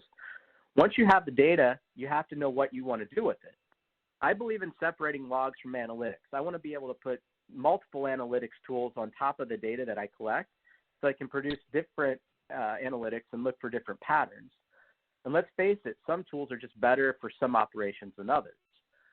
There's no single best silver bullet for security analytics, at least not yet. When you're collecting vast amounts of data, getting results, especially if the analytics are complex, can take a very long period of time. That's why it's important to have a solution that's architected to provide fast results. Pure works closely with Splunk and other log analytics vendors, and we have architected our solution to reduce query times from hours or days to seconds or minutes, or far less infrastructure than our competition. Reducing the surface area of attack isn't just about detection, though. It's also about building an environment that's constantly maintained and controlled. That means constantly performing regular hygiene reviews and patching on a regular schedule that isn't months out from a patch release date.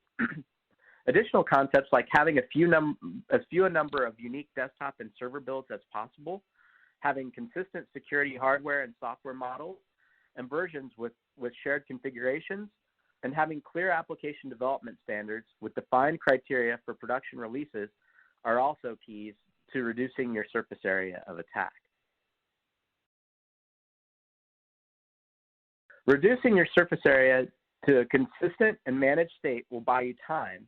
It will give you the ability to see the anomalies in your environment much more quickly and allow you to be focused in your response. To use a military analogy, you'll be hunting your threat actors with a sniper rifle as opposed to a shotgun. The fourth step in the framework, increasing the cost of the attack, is similar to securing your house. The idea is this. You're a burglar and you have two houses you could choose from to break into. One house has all the doors shut and locked, windows closed and locked, and the blinds shut. Lights are on inside and out. There's a fence around the yard, protected by ADT sign is prominently displayed, along with a beware of dog sign on a locked gate. The second house has a fence, but the gate is wide open. The windows on the house are open. The front door is unlocked. There are no lights on, and it looks like nobody is home. Which one would you choose to break into? Even the potential uncertainty around the first house makes it a bad target in most cases. We want our environments to be the same. We want to raise the bar on the bad guys to make it incrementally more difficult to exploit or attempt to exploit our environment than the one next door. One way of increasing the cost is through encryption, but standalone encryption is only as good as its implementation.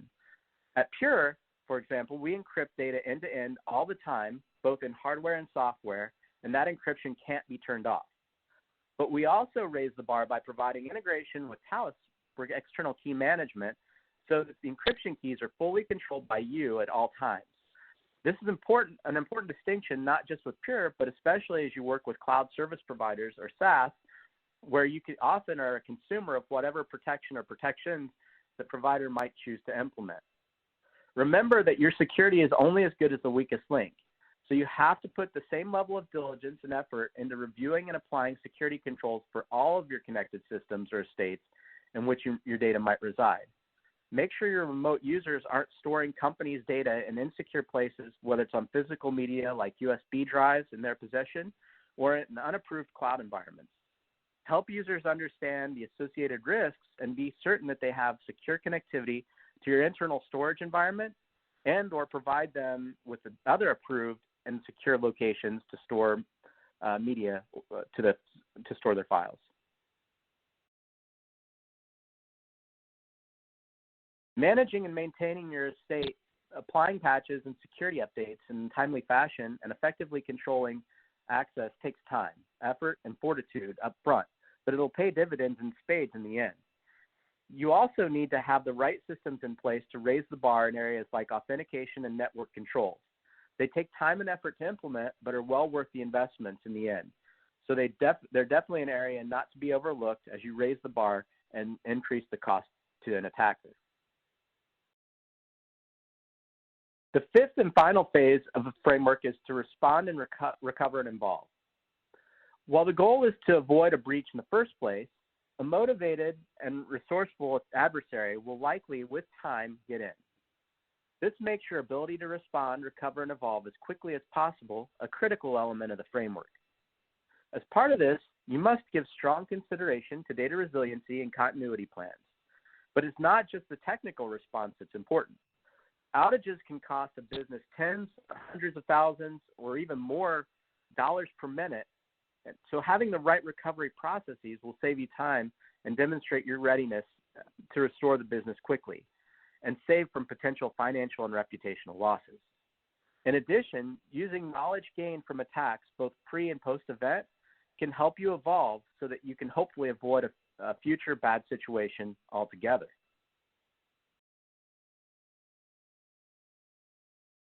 Having a good backup strategy and the right catalog to pull from is important when a security incident strikes. However, just having backups doesn't mean you have data protection. Backups can be difficult to navigate, and it can be extremely time-consuming to find specific data elements if it comes to that. And if you don't test backups regularly, how likely are they to actually work when and if you need them, especially if they're coming from a slow source like tape or S3 cold storage?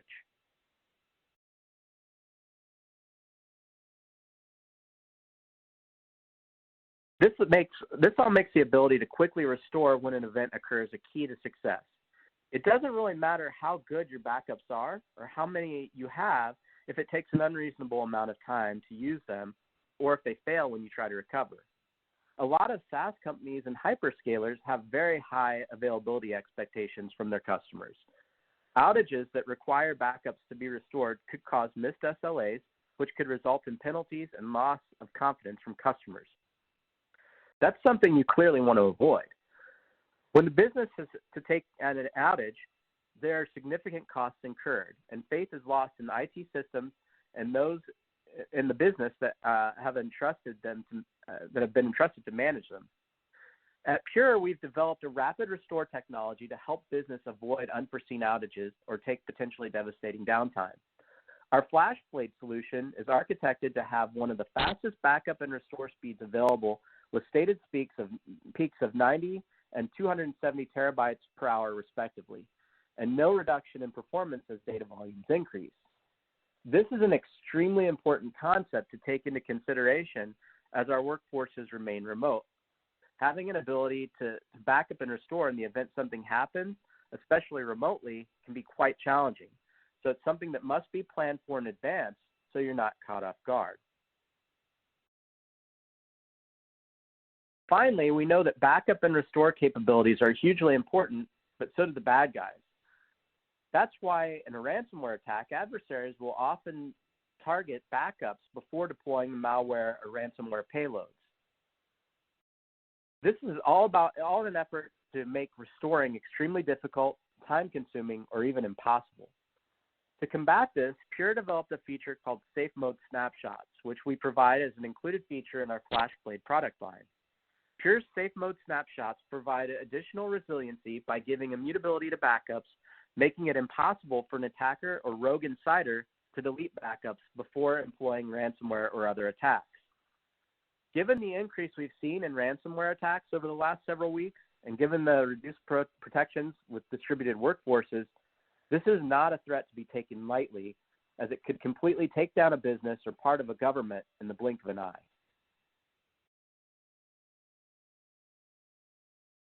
So while a solid backup regimen can save your business, those backups are only as good as your ability to recover quickly. Downtime from a security event will greatly damage your team's reputation and cost a tremendous amount of money, not just to remediate, but also in PR and legal costs, and potentially lost business and fines. And last but not least, take the learnings from the world's events and educate your users. Solid end user education is not that expensive, and it pays huge dividends. Use knowledge gained from others' incidents to solidify your own security posture before an event occurs in your environment. Ultimately, the best strategy is to be in a position to avoid a breach altogether, but being able to restore without taking an outage is certainly a valuable plan B.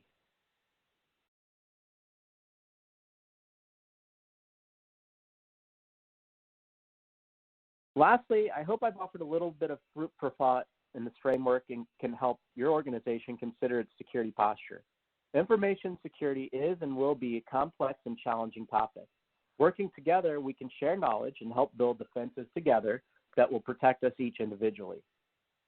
I'd be happy to host individual or group discussions to chat about my past experiences or what others or what we do at Pure in terms of security and planning. I wish you all the best, and now I'm happy to open it up to questions. Great presentation. Thank you so much. Yeah, we do have some questions for you. Andy, let's see here. While we do that, I'm going to bring up a poll question for the audience that just says, what additional information would you like about the Pure Storage solution? So first question, they're asking, Michael's asking, is Rapid Restore only available on FlashBlade? Rapid Restore is available on FlashBlade, and as part of a combined solution, you can use with FlashArray. So in conjunction with with FlashArray, to do something that we call flash to flash sort of backup. So Rapid Restore was specifically built for the FlashBlade technology, especially in the hyperscaler space. Yes, but I would say it's the real answer there. Okay, nice. Next question, which phase of your framework do you think is most important? I think definitely to get visibility. So understanding your environment, understanding what you have and why, I think is absolutely the most important thing that you can do as a security professional. It's so many security teams don't take the time to actually see what they have in the environment and actually maintain that knowledge. And it's those things that ultimately end up leading to a breach. It's, the new server or the new, cloud service that you've implemented that ultimately presents a hole in the environment because nobody knew it was there, so it wasn't properly secured. So, I definitely lean back toward, get visibility. Okay. I agree. You got to have visibility.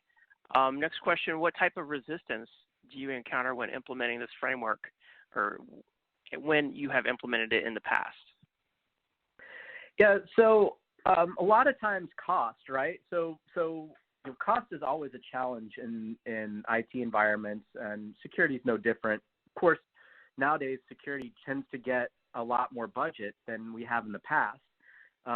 You see that, though, cost being a component. Also, people's just lack of general understanding. So while security is a much more well-understood topic than it probably has ever been, there's still people out there, that want to basically kind of stand up against security, and they view it as a blocker in some cases, especially like application development teams.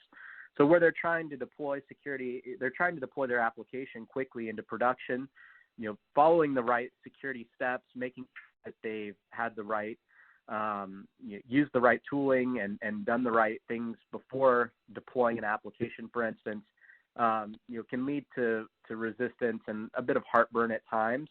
But it's absolutely imperative because, again, the weakest link could ultimately be that new application that's entering the wild that hasn't had security applied to it. Absolutely true. Yeah, well said. Well, Andy, it looks like that's all the time we have for our live Q&A, but it's been great having you on the event today. Thank you so much for your presentation. Yeah, thank you all, and look forward to any follow-ups. Excellent. For more information on Pure Storage, check out the handout that's available for download there in your audience console.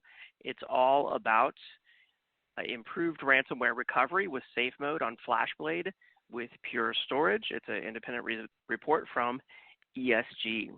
So make sure you check that one out. And with that, it's time for our next presentation. I'm excited to introduce Swaroop Shyam, Senior Product Marketing Manager at Okta. Are you there? Hi, yes, I'm here. Good morning, everyone. Good morning, good afternoon, I should say, depending on where you are. This is Swaroop from Okta, and I'm happy to be here in this conference. So today, I represent Okta, and I want to talk to you about a topic that's pretty close and very relevant in today's world, that is moving beyond passwords. So before we jump into the story and the details that I have, first a quick introduction. As mentioned earlier, I'm Swaroop. I'm a Senior Product Marketing Manager for Security and Customer Identity at Okta. And I know many of you are probably very familiar with Okta, but then a quick introduction about who Okta is. Okta is the leader for identity and access management. We help protect both customers and enterprises for any of their authentication needs. So as a testament to our position and our leadership in the market, we are the Gartner MQ leaders for identity and access management, and we are the Forrester Wave leaders for the same space. So traditionally, we have customers across all different sizes, different verticals, and all regions, but customers typically come to us with three key use cases. One of them is that they want to protect their employees, their authentication into their enterprise environments. Another very common use case where frequently people don't realize they're using Okta is they use Okta to authenticate into their consumer applications.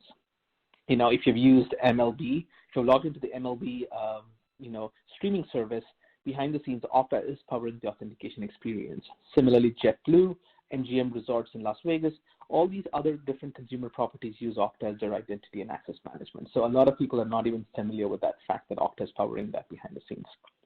But also very importantly, in today's day and age, considering the times we live in, and with a huge, broad shift and sudden shift to working from home, companies have transitioned to developing a zero trust-based workforce or an IT architecture.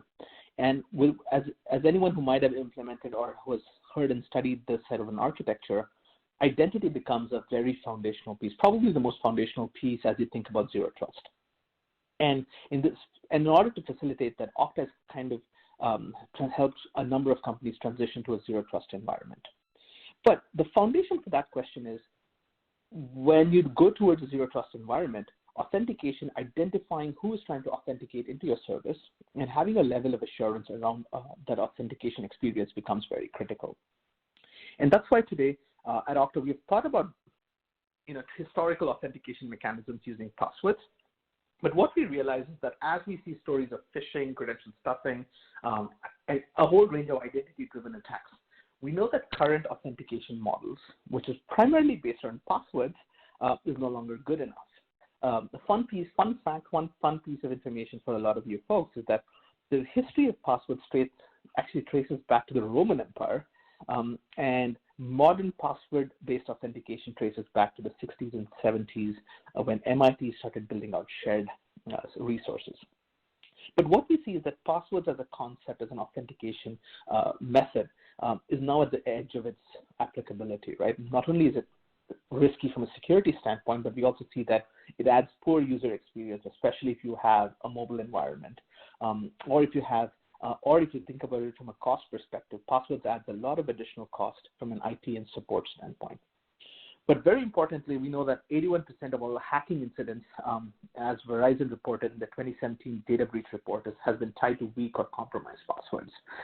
And so the thinking around passwords and how to model around authentication systems has kind of moved the needle a bit. And that's essentially where we look at current authentication mechanisms, right? Today, as we look at authentication in this table here, we see that passwords, the most common, the most prevalent authentication mechanism, has a level of familiarity and has a lot of awareness from a user standpoint. But then, as we mentioned earlier, it has a poor security experience. Now, the best answer to this, especially in our enterprise environments, has been to add a second factor, right? A second factor such as an SMS code, Google Authenticator, Touch ID, Face ID. Now, while this is a good step up, we see that this introduces certain challenges to the enterprise. Particularly the fact is the cost of deployment of these factors, whether it's SMS cost, which is pretty large for large organizations, but also when you think about if you want to deploy an RSA secure ID, the cost of deploying these tokens becomes a very big challenge as well as the life cycle around it, right? People lose tokens, we know that, and people want to get new tokens. And the cost of managing this in a distributed environment becomes even more harder and challenging for customers. The final piece of the promised land, which really tries to address some of the gaps of both passwords and second factor solutions, is what we call as biometric authentication. Now, it does, when you think about the most common use case of biometric authentication is your Touch ID or Face ID. And when you think about it, it definitely offers a level of assurance that has not been seen, but it gives a good user experience, but it forces companies to deploy new hardware architectures, right? Whether it's new face scanners, fingerprint readers, so on and so forth. So we see that companies have kind of reframed the problem statement and said hey, what can we do from an authentication standpoint to offer a better experience? And from an Okta standpoint, what we see is that the ideal authentication experience really breaks down into a couple of key areas. The first step is it has to offer a good user experience. It does not matter if your users are enterprise employees logging in or consumers logging into an app. Ideal user experience is very critical. Second, we think the security equation can never be forgotten in the statement. So having a level of assurance against identity-driven attacks, whether it's phishing, credential stuffing, man in the middle, man in the browser, your authentication experience has to offer a level of protection against that. And on the other side of it, it has to be something that's scalable and cost-effective for your admins while giving them the level of control they might need. So your highly targeted individuals in your enterprise might need additional control, and your admins might have to have additional enforcements for them. The authenticator needs to support that sort of a situation. So this is what we see as the new problem statement for a modern passwordless authentication experience. And the question is, what does it look like? What's the early results telling, right? And Google, as we know, has been a pioneer in rethinking about how they approach security, especially with their Beyond Corp. The early thought leadership in Beyond Corp and Zero Trust. So they actually published some research across a number of different places, which talks about how or the role of passwordless authentication. And some of the numbers are pretty staggering if you look at it. So what Google was able to tell was that using some of the stronger assurance methods that support passwordless authentication, especially something like a security key used in a web authentication flow, they were able to reduce the number of security identity-driven attacks to nearly zero, whether it was automated attacks, phishing, or targeted attacks. They were able to reduce these attacks to nearly zero. And you can see that with something with a high assurance passwordless flow with using a security key, they were able to cut down these attacks to literally zero. On the other side, the user experience question, right? Security, as security practitioners, security gets a bad rap from a user experience standpoint.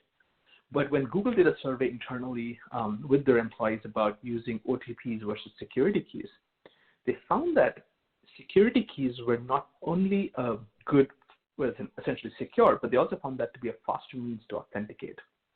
And you can see the numbers here in this graph. They actually tell a story. So this is just a sample piece of data. And we at Okta we're thinking, how do we approach this? And how do we help and advise our customers on this front? So for that reason, we typically tell customers, when you think about going passwordless, you need to factor a few things. You need to think about, first of all, obviously your threat landscape. What are the types of threats you're seeing?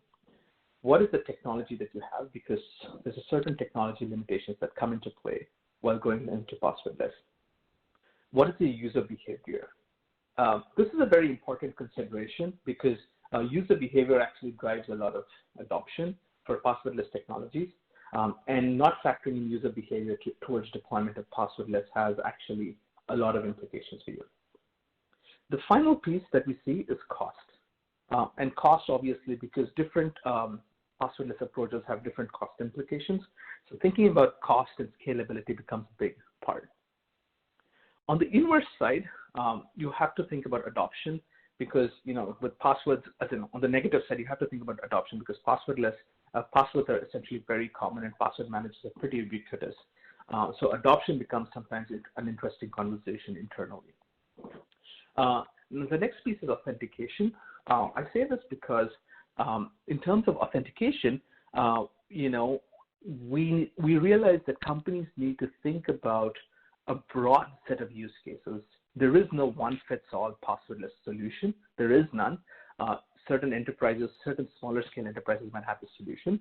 But then when you think about employees working in remote situations, employees without their corporate devices or without a WebAuthn enabled device or a Touch ID enabled device, you need to think about all those different situations that might come in. And the final piece is implementation and application support, because a lot of times application support needs to be tied into this, and the lack of application support can be slightly detrimental for the deployment of passwordless. So with all of this said, we at Okta kind of said like, hey, we see a broad range of use cases. We see a broad range of enterprise impediments to deploying passwordless. What are the different passwordless options we can offer our customers, and how can we help them rethink and address some of these challenges that they might see? So that's why we did not go with one single approach with offering passwordless authentication, but we decided to offer really a platform with a number of different approaches to solving the passwordless problem. So today I'm going to talk about a couple of these options. I wanted to remind people that we at Okta, these are just four of the most interesting ones that I picked for the audience today. But we also have additional passwordless options that is cert-based or EMM-based passwordless options that you can go and read further on our website. So the core of it, we see these four options, which is email magic link or email link credentials, factor sequencing, and WebAuthn. And something that we just recently announced at our customer conference is something called as FastPass. And this is probably one of the first instances where we're talking about FastPass beyond the conference. So let's jump into each one of these options here at Okta. So the first one is what we call as email link credentials or email magic, or that's more fondly known as, is a very interesting approach to a passwordless authentication. If anyone who has used Slack or Medium to log into their applications in their enterprise environments, they know what I'm talking about here. Basically, the basic experience is that as someone gets onboarded or provisioned for an application, a live link is sent to that person, and that live link exists as long as the life cycle of the user is provisioned to that application. So as long as you have access to Slack in your organization, you can use that live link to authenticate into that application. From a user experience standpoint, this is a pretty seamless authentication experience. It involves just clicking on that one live link, and then you're into the application. You could then use that to set up additional authentication options, which is probably the most common approach, but this is a very good use case to authenticate.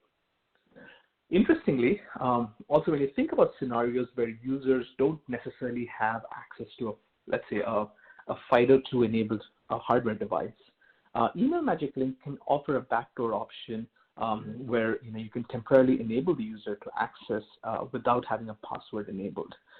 So this is a very powerful way, but a very convenient and user-friendly way of authenticating into an application. Now, we think about this primarily as being driven by simple application access, but we also see a lot of use cases in consumer application authentication requests. We have a number of customers who are, let's say, in the public sector space or in the public utility space, I should say, where user access into your utility account is very infrequent, if not once in 6 months. And the cost of managing credentials becomes a burden for the support team, for the customer support teams. So a lot of them are starting to look at Email Magic Link as a way for them to give easy access, low assurance access to the end customers without having a password, but then also not having additional security costs associated with additional support costs associated with managing passwords. The next option we offer at Okta is what we call as factor sequencing. Factor sequencing is a very interesting authentication experience because what it really does is it essentially gives you a credential modeling tool. And I say that as a very interesting way because what it allows IT administrators to do effectively in the platform is really switch and replace your primary authentication mechanism and your secondary authentication mechanism if applicable. So what I mean is that now this tool or this modeling tool typically treats passwords as also a factor. And as an admin, you can tie any enabled factor to be your primary authenticator. Now, it could be passwords for some set of users, but it also could be something like if the user is enrolled into, let's say, a Google Authenticator or an Okta Verify, anything that uses an OTP token, you can use that to drive your primary authentication experience. And then subsequently, depending on the level of assurance needed or the AAL levels you might need for your business, you might then choose to have an optional secondary authentication mechanism. So common sequences could be someone might use SMS as a primary authenticator, and then they might tie something like a Face ID as a second factor, right? So you as an admin can construct different authentication models and have them turned on for your customers so that you can give them different options. And we think this is a very powerful way to drive different use cases or different user journeys across their login experience. And the third option that we offered today is what we call as WebAuthn. And to be very clear, if you haven't heard of WebAuthn is essentially a standards-based approach towards passwordless authentication that uses a very interesting architecture. If you haven't read about it, it's a very deep-driven topic. There's a lot of open source articles on it. I highly recommend reading on it. But it basically uses a prescribed, a standards-based flow to drive passwordless authentication. And what it does, it leverages the authenticator that's pre-built into many of our devices today, whether it's a Touch ID on a Mac, a Windows Hello authenticator on a Windows laptop, to use the authentication flow that happens between the secure computing enclave on your Mac device, for example, and the web browser and the service in the backend. And this really provides a level of assurance that is unmatched with a high level of convenience, because what happens is that this flow is tokenized and the tokens are encrypted back and forth between the client device and the server on the backend. It's very important to note that there is no credential being shared across the air, and the authentication happens locally in your machine. So this is a very powerful authentication experience from a user experience standpoint, because you not only solve phishing and credential stuffing, those traditional attacks that you might worry about, but also you solve a lot of man-in-the-middle, man-in-the-browser attacks, because nothing actually leaves your, there's nothing that leaves your authenticator, your Touch ID, and your secure enclave. All you get is a signed token that's sent back to the server. So that way you have a very high level of assurance while letting, whether it's employees or customers authenticate, you get a high level of assurance across the board. The next piece that we want to talk about from an authentication standpoint is Okta FastPass. And Okta FastPass is something that we just announced at our user conference, and it's something that is coming down in a couple of months in Okta's roadmap. So just jumping into this a bit, when you look at it traditionally, mobility has transformed the enterprise, right? Literally changing how we work and how work gets done. Organizations are actively seeking ways to promote employee productivity and flexibility while keeping data sensitive for both employees, customers, contractors, and also securing your infrastructure along the way. Whether it's mobile or desktop, we have different types of users, right? As we mentioned before, but they all have different requirements to access. Whether it's, some of them might have access to on-prem applications, some of them might require a hybrid approach, some of them might only want access to a restricted set of applications. But with the influx of cloud applications, cloud apps that are hosted and on-prem apps exposed to the internet, we need to rethink how employees stay productive, especially in the day and age like today, where all of us are working from home. We need to offer the level of access while offering the same level of assurance and security as when we did have a traditional network solution. So that's why we at Okta have thought about how devices can enable this level of access, and have decided to focus on solving this problem so that each so that we support access across every sort of device, across everything that your customers or your employees might have, whether it's bring your own devices or corporate issued devices.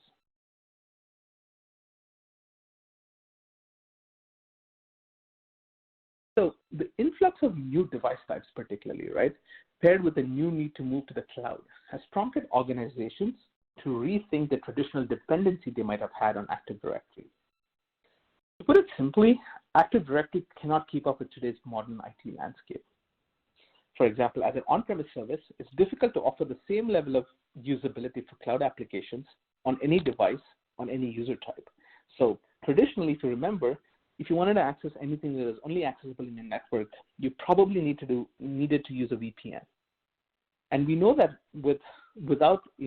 as companies move away from using a VPN or looking at VPN as a common bottleneck, the move away from traditional on-prem AD has kind of also augmented this need pretty quickly. So we are seeing a big paradigm shift of technology, but organizations are already well on their way to adopting new cloud technologies that remove this dependency from on-premise applications. So the new architecture today for companies really looks like this. More devices are accessing more cloud apps, and which are being deployed using agile methods, right? While AD might still remain the source of truth, organizations are typically, what they're doing is that they're pairing AD with cloud directories to achieve a seamless, secure experience to cloud applications. It's not that we say that you need to rip off AD today and start afresh and rebuild your entire enterprise architecture, but we find that many organizations are moving to a device deployment model that does not require AD joined machines. But there are particular challenges in how you can deliver the same experience you have to on-prem devices that are joined to cloud directories or managed by a cloud-based EMM solution. Requiring a VPN to get to corporate resources is no longer the only viable option when accessing most cloud-based resources. There has to be a better way.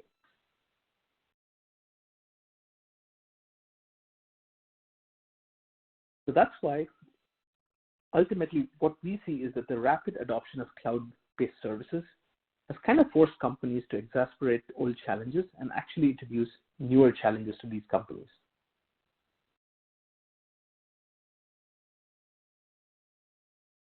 So this is where Okta FastPass comes into play. Whether you're at your office or at your favorite cafe or anywhere in between, we provide we provide a passwordless login experience for your users on any device. It doesn't matter if their devices are AD joined, managed by a tool like Jamf or Intune or Workspace ONE. You have a consistent experience across all these devices. FastPass will register your devices to UD to deliver this passwordless experience. If you're cloud only or cloud first, that may be all you require. But then, and of course, for companies that still have AD or who use on-premise directories like AD, you can continue to do so with FastPass. So we support all the three different use cases that might come up across your user board. All that's required for your end users is that they register the device to UD via a lightweight client application called Okta Verify that also doubles up as your MFA solution. And we actually make signing into Okta Verify very simple so that you can just leverage the biometrics that you might have on that device. So if you're using Touch ID, all you need to do is validate into Okta Verify using Touch ID or Face ID or Windows Hello, whatever the platform supports. Once you're registered, and you can start logging into Okta managed apps with no password prompts. So the moment we see a level of assurance that you have authenticated into Okta Verify, we remove all those barriers that traditionally have hindered access into those applications. And what we see is that a lot of customers will plan to combine FastPass with device trust to ensure only managed devices could also get access to passwordless experiences. So that way, as a first step, they see that only managed devices get this level of access that they need. So as you can see there, for us from an Okta standpoint, we really offer a broad range of approaches, whether you're the enterprise use case where you might have an Active Directory-based environment and want to support users for both on-prem on-prem cloud apps or any hybrid environments, or if you're or even more broadly when you're looking to authenticate using things like email magic link or standards-based WebAuthn flow, or even model your own credential flow using factor sequencing. We give you a broad range of options at Okta so that you can support all the different use cases that you might have. So with that, we come to the point where we'll get some questions from the audience and see anything else we can do there. Great presentation. Thank you so much. We do have some questions for you from the audience. The first question, actually, before I bring that up, I'm going to ask this poll. And the poll is, what's your biggest motivation to offer passwordless authentication? I'm curious what the audience says about this. So I'll leave that up for a moment here. And the first question I want to ask you is from George. He's asking, is an iris scanner a practical possibility, or is it still too costly for general use? That's a great question.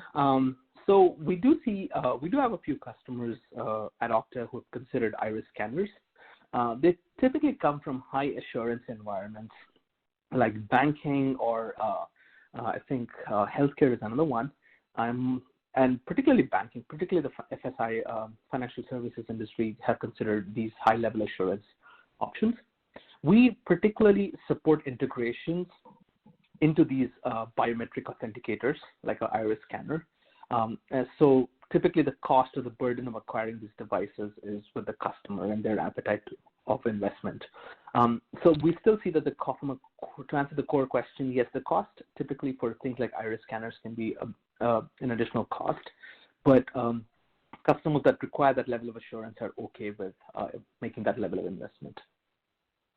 Got it. Okay, very interesting. I wasn't sure if that's just in the movies and Mission Impossible, or or if that's in the real world. Next question they're asking, is it possible to get user profiles from other LDAP resources? Absolutely. So the way Okta's deployed is that we can integrate with other user repositories, whether it's ADE or LDAP. We offer as a cloud directory. We actually offer integration options that can integrate with your AD or LDAP environment. So we can pull user attributes from those different mastering sources. That's not a problem for us. We do that all the time. Okay, nice. Douglas is asking, will Okta work in a blended OS environment? We're almost 100% Macintosh. That's actually pretty common for us. A lot of a common scenario is especially here in the West Coast. You see a lot of tech companies or high-tech companies being 100% Mac environments, and this works across the board. This is designed to support Okta's passwordless options are designed to support pure Mac environments without any trouble. Okay.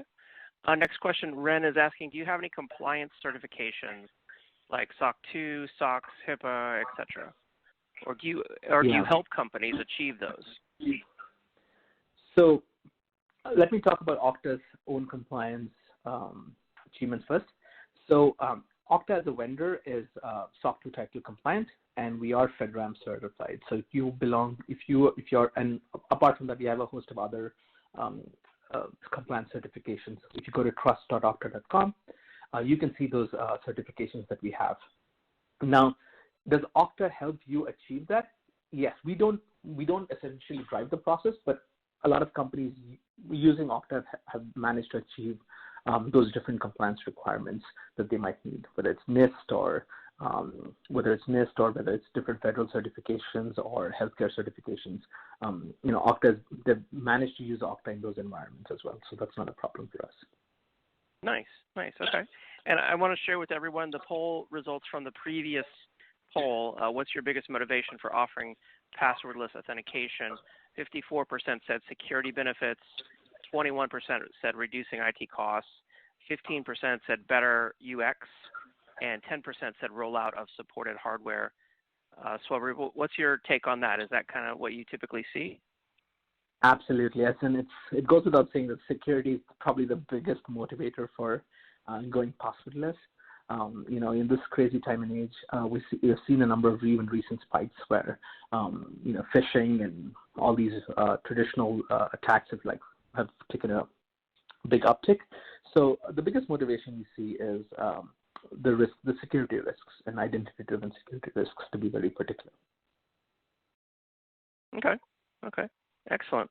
I want to call everyone's attention to the next poll on the screen. What additional information would you like about the Okta solution while we do some more Q&A? So Roop, next question, does Okta FastPass have any dependency on AD or EMM environments? No, actually, Okta is designed, the FastPass environment is designed to work without AD dependencies or EMM dependencies. So we do see customers mixing, or at least when we see them at this point of time, they are mixing Okta FastPass with different EMM solutions, mainly to offer a level of, to reduce friction when they have a trusted device situation. But there is no dependency to have these solutions in place. Okay, excellent. Next question, does Okta support token whitelisting for WebAuth? Token whitelisting for WebAuthn, is that the question? Yes, yep. Yeah, so that's actually a good question. We actually have that in our roadmap right now. We should support that sometime in the later half of this year, where we will be allowing you to whitelist specific token vendors when you use a roaming authenticator in WebAuthn. So that's something that we're working on actively, and we should have support for that pretty soon. Okay, nice. Next question, does Okta FastPass require Okta Verify? Yes, and I think it goes back to the earlier slide I had a few minutes ago. So Okta Verify behaves like basically a thin client that serves as both an authenticator, but also a biometric, collector, so to speak. So by using the trust calculation that the Okta Verify agent does, we can then offer passwordless authentication for customers without a problem. So in short answer, yes, you need to have Okta Verify in place. All right, excellent. So with that, what do you recommend people do if they want to get started with Okta? Fantastic. I recommend them going to okta.com/passwordless to learn a lot more, or okta.com/fastpass to learn particularly about the new FastPass solution. And by going to our site, they can also sign up for a free 30-day trial where they can play around and see some of these features in their greatest and glorious ways. So that's what I recommend people, and I'm pretty sure they'll learn a lot and have a lot of fun playing around with it. Awesome. Yeah, sounds easy to do, and I'd like to learn more about it myself. So great presentation. Thank you so much for being on the event today. Thank you so much. It was fun talking to everyone, and recommend everyone staying safe in these challenging times. Absolutely. Take care. For more information, as Swaroop said, visit okta.com. Also check out the handout that's available for download there in your audience console. That is how WebAuthn works. There's full details in there. It's a great paper, so make sure you download that resource. And with that, I'm excited to announce our next prize winner for an Amazon $500 gift card going to Andrew Kosinuk from Colorado. Andrew Kosinuk from Colorado, congratulations. We've still got another gift card to give away, so make sure you stay tuned for that. And now it's my pleasure to introduce our next presenter on today's Security EcoCast, welcoming Matt Kyle, Director of Product Marketing at Sequence Security. Take it away, Matt. Thank you. Thanks, everyone. Thank you for taking some time to listen to our story. So I am with Sequence Security.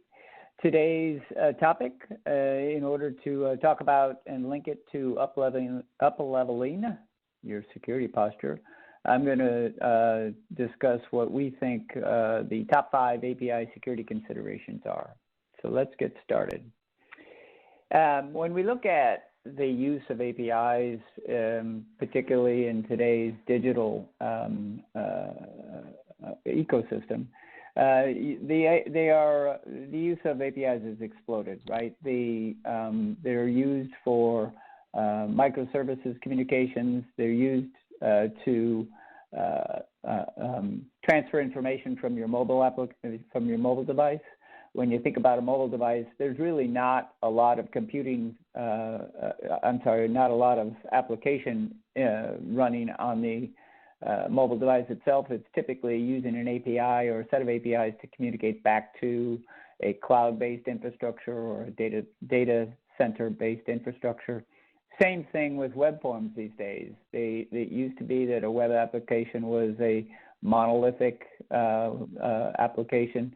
Not anymore. Now, when you're filling in those registration forms and the login information, it's typically communicating to a set of APIs to a back-end system.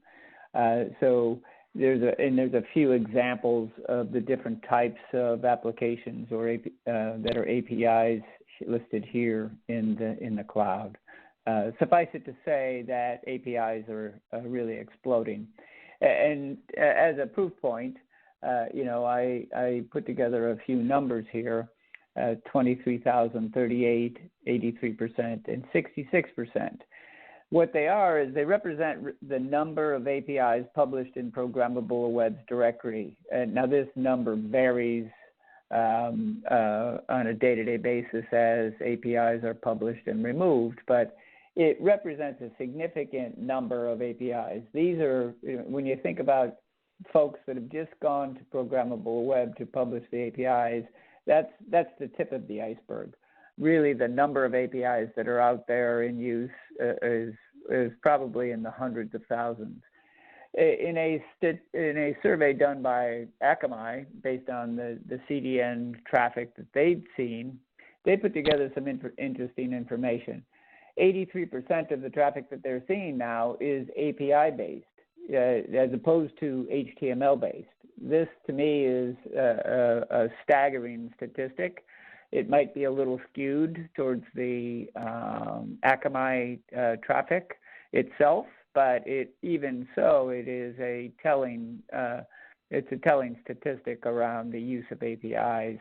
And again, to reemphasize my comment earlier about your mobile devices or devices in general, 66% of the 83% of the traffic is API based. So really emphasizes and hammers home the significance of APIs these days.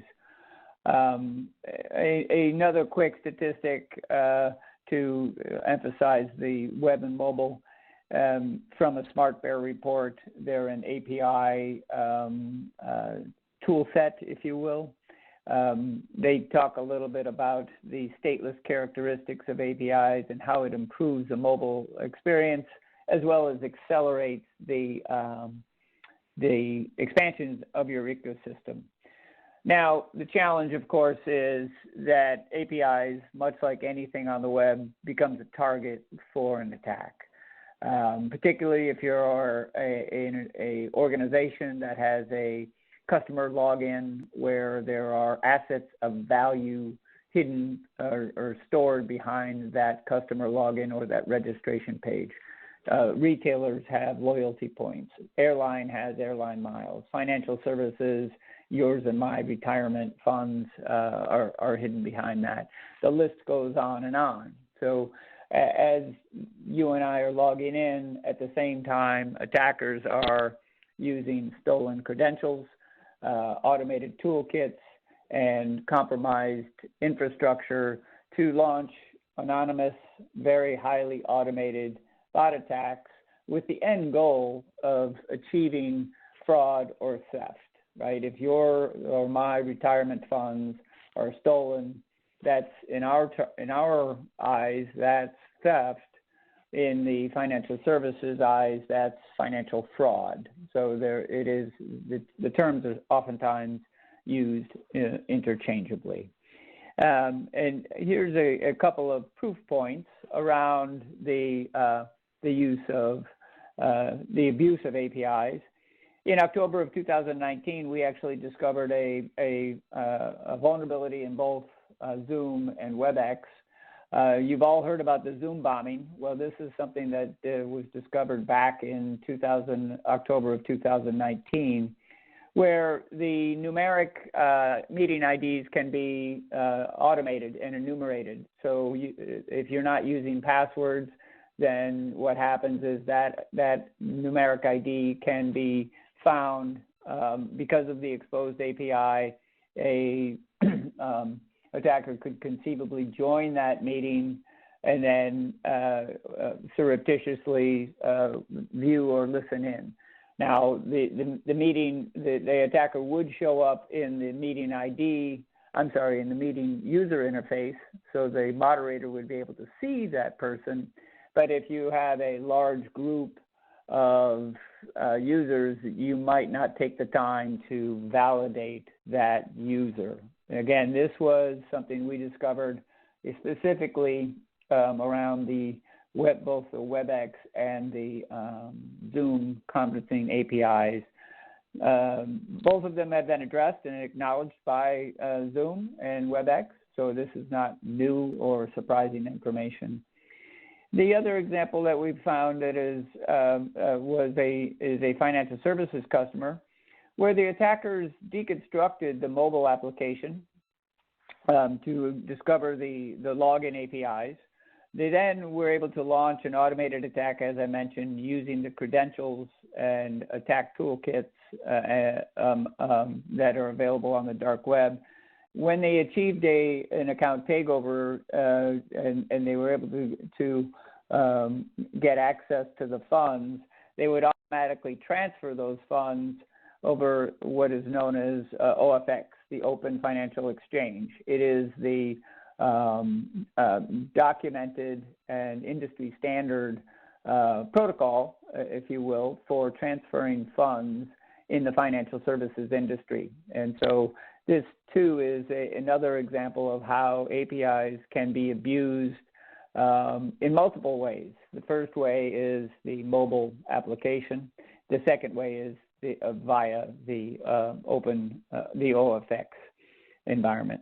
So, now we've talked a little bit about the risks around APIs. Now, if you switch gears and you begin researching the API security, it really is fragmented. API security is unfortunately a very, very generic and broad term. And so if you start doing a little work on the web to find something to address your needs, you're going to find a lot of different segments, if you will, in this market. A few of them are listed here. API gateways are the ones that are going to pop up most often. Common vendors there is obviously going to be AWS API gateway, MuleSoft, Kong, Apigee from Google. The list goes on and on and on. The thing about these folks is they do great management and visibility, but most of them do not address the automated attack risks that we talked about previously. You've got web application firewalls that lack a native API. Most of them lack native API understanding and they struggle to detect the automated attack components. They do a decent job of trying to find application vulnerabilities, which is their long-standing role in the security ecosystem. Service mesh and ingress controllers are going to address a little bit more of the policy aspect of it and the visibility aspect. And then there's the tactical API security products that are addressing more of the development side of the security risks, the coding errors and out-of-spec API publication that might introduce vulnerabilities that would lead to data loss, but they don't really address automated attack elements. So let's talk a little bit about what I think the top 5 things that you should look for to to protect your APIs from automated attacks. The first one is really to understand your exposure. Visibility. There's the old adage that knowledge is power. Understanding and knowing that you have 52 or 50 or 60 or 100 even APIs exposed to the public is the first step in trying to rein them in. And this really is a problem. When you think about the way in which organizations have moved from monolithic applications to distributed applications, and they've reorganized their development infrastructure, their development teams to support that. So they too have been decentralized. The move to the public cloud, all of these things are really enabling developers and business groups to move more quickly. But at the same time, we are seeing again the resurgence of shadow APIs. A couple of years back, it was shadow SaaS applications that the CASB vendors might have addressed. Previously, it was the shadow cloud usage, folks establishing the Amazon, the AWS accounts outside of the IT department's purview. So that too is shadow IT. So we're seeing shadow APIs being happening again in our customer environments. To the API, outside of knowing the APIs, you really do need to understand what they're doing. What are they exposing? Do they introduce conformance and compliance risks? And really fully understanding and trying to make sure that everyone follows a standardized API deployment process. This is, we hear time and time again from our customers that knowing what APIs are out there is invaluable. And don't take our word for it. If you do a little research on your own, some of the industry research that you see from folks like Gartner or other industry analysts are going to show you the exact same statistic. Visibility is of paramount importance when you talk about API security. Avoid silo-based approaches. When you think about the security stack that you have, time and time again, we try and recommend that you avoid point products to address the problem of the day. Look at a broader set of security offerings that, in this particular case, we're talking about automated attacks. So look to make sure that the protection against automated attacks not only can protect your APIs, but protects your web and mobile applications with the exact same set of security functionality. Some of the things that you'll find out there is that depending on how the security is delivered, you might have a inconsistent security. For example, if the offering requires client-side instrumentation or application instrumentation or a mobile SDK, then that means that the security is going to be inconsistent when you try and apply it to the API side of things. Remember, APIs are stateless, and one of the advantages of the stateless nature of an API is the entire transaction is sent across to the server, and then the communication comes back. Whereas HTML or a mobile application might require a longer set of back and forth interactions to transfer that data. Eliminate friction, right? I've been in the security industry for quite a long time, nearly 20 years, and security teams are often viewed as Dr. No, right? There's always been friction between the application teams and the security teams.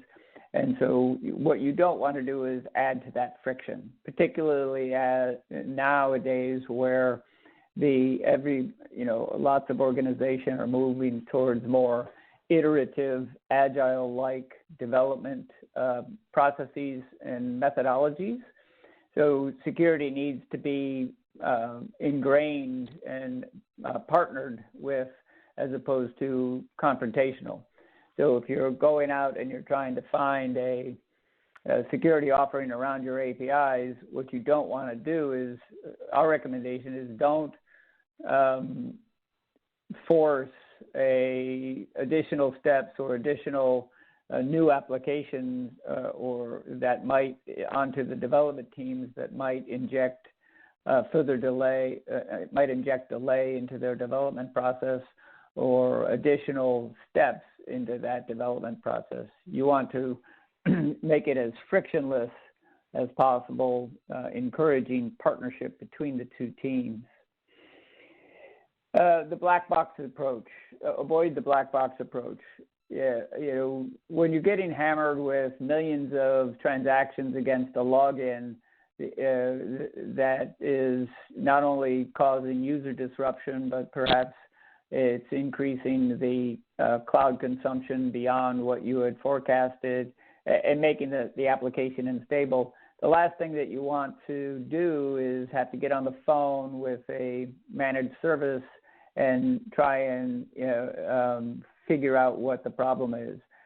Data at your fingertips really is what you want to have when you select an API security offering. Being able to manipulate the data, view the data in real time, full access to that data, along with the policies that are in place, being able to modify those policies. They're all things that are very important when it comes to protecting your public-facing applications and ultimately protecting your customer data, right? If you're a financial services organization, then you're protecting my assets. Same thing, same concept around retail for loyalty points or airline miles. Same thing for social media or applications. You're protecting the reputation from fake likes and reputation manipulation. And then the last of the 5 consideration is always look at the broader picture from meaning look at the entire security posture. How can the API security offering that you're looking at enhance your security posture? Meaning, can it share data? Can it ingest data? Can you bring data in to enhance your accuracy or your efficacy for protecting your APIs? Can you export data to the fraud teams, to Splunk, or some other SIM or log analysis tool in order to improve and enhance your overall security posture? These are, certainly some considerations that I would we strongly recommend, not only for if you're looking at Sequence, but any other security offering, really. All right. So a little bit about us. So we are. This is the only product-oriented slide that I have in the deck. I wanted to keep it fairly educational. Sequence is in the application security business. It is an AI-based offering, meaning what we do is we take and analyze your traffic using several hundred ML-based models built from customer interactions over the last 4 years. And we analyze and we are able to look at the transactions and determine if the intent is malicious, giving you a confidence score that you can then take action on. So we are agentless, So there is no agent that is required. So that protection that we can deliver is going to be consistent, whether it's looking at a set of APIs that is being hammered, or whether it's looking at the web form that is being abused.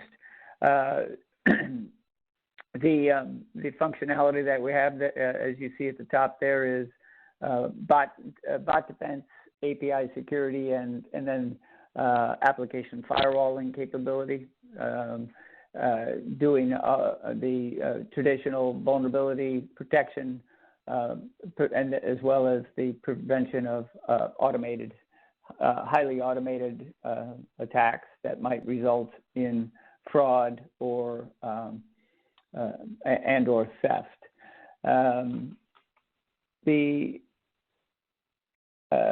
The next thing that you could do is we are deployed as a SaaS offering, or we can be deployed in your data center or cloud. So very flexible container-based architecture.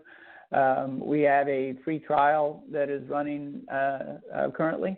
You can easily sign up for the free trial there. Just hit the website, Bot Defense SaaS free trial, and fill in a form, and we'll get back in touch with you to determine exactly how much traffic we might need to look at in order to execute the free trial and spin something up for you. And with that, I'm going to open it up for questions. I'll leave this slide up here for you so that you can take a look at it. Great presentation. Thank you so much, Matt. I appreciate you taking time and making it insightful and educational there. So really cool stuff. Let's see. We've got some questions coming in from the audience. I'm going to go ahead and share that link to the audience in the questions box, just so that we can bring up this whole question. What additional information would you like about the Sequence security solution? So the first question they're asking is, how is Sequence deployed and architected? Is this a SaaS? Is it on site? Or how does that work? Sure. I touched on that briefly, but let's go into a little more detail. It is a distributed architecture on the back end. So there's going to be the analytics engine, as well as some traffic sensing elements. So it is delivered as a containerized application that then expands into the different modules depending on where it's deployed. So it can be deployed in your data center. We have customers that are deploying in their own private VPCs on AWS. Currently, we have a customer that's working on a Google Cloud deployment right now. And then we have a SaaS offering. The SaaS offering is exactly as you might imagine. We manage the infrastructure. So all of the functionality that I just described is managed in our Bot Defense Cloud. You have full control as the customer over the policies, all of the data, and so on, just as you would, say, in a Salesforce.com environment. So we're gonna what we're doing there is we are removing the operational burden that is associated with deploying any type of software or security offering, allowing you to focus on the security aspects of protecting your web applications as well as your the associated APIs. Nice. Okay. I like that. And so another question here related is, what's the licensing model? Sure. It is a tiered-based licensing model, and it's based on the number of transactions we are inspecting.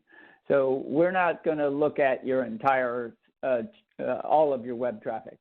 What we do is we sit with you and using either your load balancer or a switch or the bot defense functionality, we're going to selectively direct the login application or the registration application that you need to, that is being targeted for the by the automated attacks. So we take that traffic and the number of transactions that we inspect and analyze is how it's licensed. So it starts at a million transactions a day, which sounds like a lot, but it's really not. And it goes up to a billion with a B. It's a tiered model. So we have several customers who are currently analyzing a billion transactions per day. So it's not uncommon to get that high. And they're medium-sized companies. So it's not uncommon to see folks analyze that level of traffic. Wow, a billion transactions a day. That's amazing. I want to let everyone know that I put that link to get the 30-day trial of Sequence Bot Defense. I put that link there in the questions box, so make sure you check that out. Next question, what's the one thing that sets Sequence apart from others' comparable solutions? The one thing that sets us apart really is it's agentless. Meaning our competitors all require you to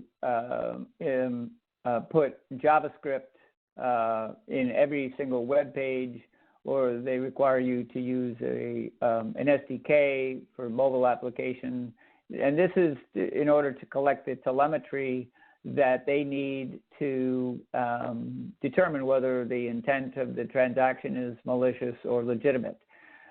We don't, and what that means is that they cannot deliver the same consistent security functionality when they're protecting the APIs that are getting hammered. Because we use the ML based approach, machine learning based approach, we're not requiring you to inject any JavaScript into your web applications. We're not requiring the use of an SDK, and so we can analyze that traffic consistently for and deliver a security policy that is consistent for all three types of application traffic: API-based, mobile-based, as well as web-based. Nice, okay. Another question that came in, they're asking, how Sequence Security going to help me with DevOps, my DevOps methodology? Can you talk a little bit about that? Does that fit in? Sure. So what I just described, that if you're looking at something, one of our competitors, your DevOps team is going to be required to put JavaScript in every single web page, or they're going to be required to use an SDK. Because we don't require you to do that, what we're doing is we are sitting in your looking at the application, the public-facing application traffic. So as your DevOps teams add new features to the public-facing applications, or they roll out new applications themselves, we're going to automatically be able to see that traffic without injecting any friction into that DevOps process, right? And so the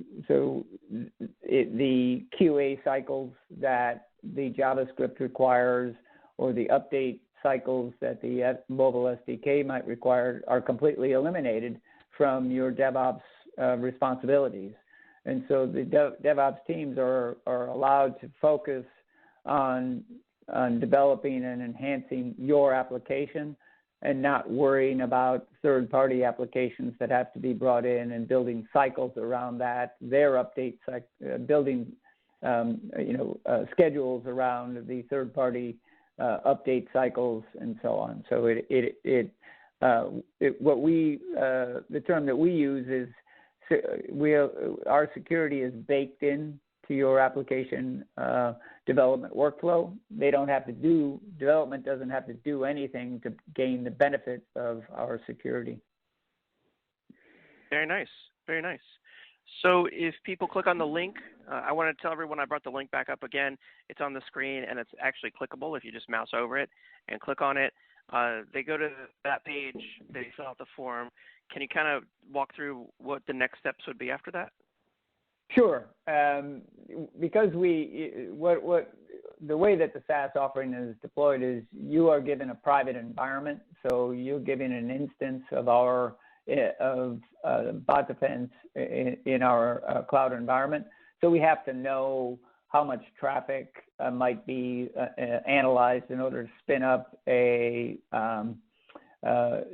the resources behind the scenes to begin that trial. So fill out the form. One of our engineers will give you a ring to chat a little bit about your traffic, the traffic you might want to inspect, and then we can get the trial running within about 24 hours after that initial phone call. Right, excellent. Well, it sounds very easy. Sounds like a great solution. It could help a lot of companies out there with their security. Matt, thank you so much for being on the event today. Thanks, everyone. Thanks for hosting us. Bye-bye. For more information on Sequence, visit the link right there that you see on the screen. I also pasted it in the chat, and you can find some additional information as well in the Handouts tab. There's a handout that you can download in there, and it's the Sequence Security brief that covers the solution and how it works. So make sure you check that out to learn more. All right, and with that, I'm excited to introduce our next presenter. That is Cindy Blake, Senior Manager of Product Marketing at GitLab. Take it away, Cindy. Okay, great, thank you. So we're going to talk a little bit today about DevSecOps and how GitLab can help you have better results. So if you're working on DevOps, you're probably trying to figure out what's the best way to fit security, the square peg of security into that round hole of DevOps, because DevOps methodologies require that not only are you moving faster, but you're doing it with smaller code changes. So when you look at an application security testing method that's intended for monolithic code changes, the two just really are incongruent. And so you need to rethink, what are you trying to solve for? Are you, if you're going really, really deep with some really in-depth security scans on only a portion of your code, then you're probably leaving yourself very vulnerable, with these kind of backdoors. And trust me, the attackers are not going to go after your crown jewels directly. They're going to go in through a backdoor and then traverse from there. So you need to think about not just solving for those obvious use cases like the crown jewels, but having a broad application security program in place. So what that means is really embedding security into your DevOps process. Now, the hard part about it is it's not just a tool. So you've got people, processes, and technology that all need to come to play. And that's why application security has been hard even before DevOps came along, is because it's not just throwing something on the network and configuring it. It's really about bringing together the methodologies that are in play, the workflows, and all of the different elements need to come together. So when you look at that incongruence, we're trying to shift left and find and fix vulnerabilities earlier. But if your scans are run at the end by the security team, those two things are hard to reconcile. And I mentioned the more changes that are smaller and faster. Well, if your scanning is done in your test environment where you're waiting for all of the everybody's changes to come together, then that sort of slows the process down. It's like putting an anchor at the end. If you're focusing on cloud native and some of the more modern application infrastructures like serverless, like containers, Kubernetes, or any other orchestrator, you probably are not even testing and monitoring all of the attack surfaces that those things bring to bear. So you need to think through that as well. And when the real benefit of having cloud native applications is that I can move them around, right? I can change where they run. Well, as they become more portable, I really need to think about a zero trust approach to my applications, just as I do a zero trust approach to my my devices and my people that have access. And so all of these things come together to make application security a challenge when it comes to trying to pull that into a DevOps environment. And it plays out in spades with the tools. And so when you think about, I've got an application security tool and I need to integrate it with my DevOps tools, where do I integrate it? It becomes this really nasty web, because I've got, you know, source code manager, a CI, continuous integration. You know, I've got all of these different elements, and multiple teams may have multiple tools, and all of those things need to work together. And then I layer into that all the added complexity of my security tools, which, you know, most of the traditional AppSec vendors will sell you, mostly through acquisition, different tools for different types of scans. So I got to buy something for my web IDE. I've got to buy something for full static, something for my dynamic scan. And then all of those things have to be integrated with my DevOps tool. So you get this really complicated web of nastiness when it comes to tools. So you really have to rethink, what am I trying to accomplish? Do I want to find every vulnerability in my most critical applications? And what happens if I find 10,000 vulnerabilities at the end of my scan? Can I fix them all? Remember, the remediation is the part that actually resolves them. If you just find them and you never remediate them, then you've just opened yourself to some liability without ever, you know, reducing your risk. So the real answer is about embedding the security into your software factory, and how, where and how those results of your security scans turn up is really the key ingredient there. So I'm going to show you a way that you could scan all your code all the time. It's seamless for the developer, using fewer tools, not more. And it's a way to get all the players and all the roles on the same page, because you've got a single source of truth and everyone's looking at the same information.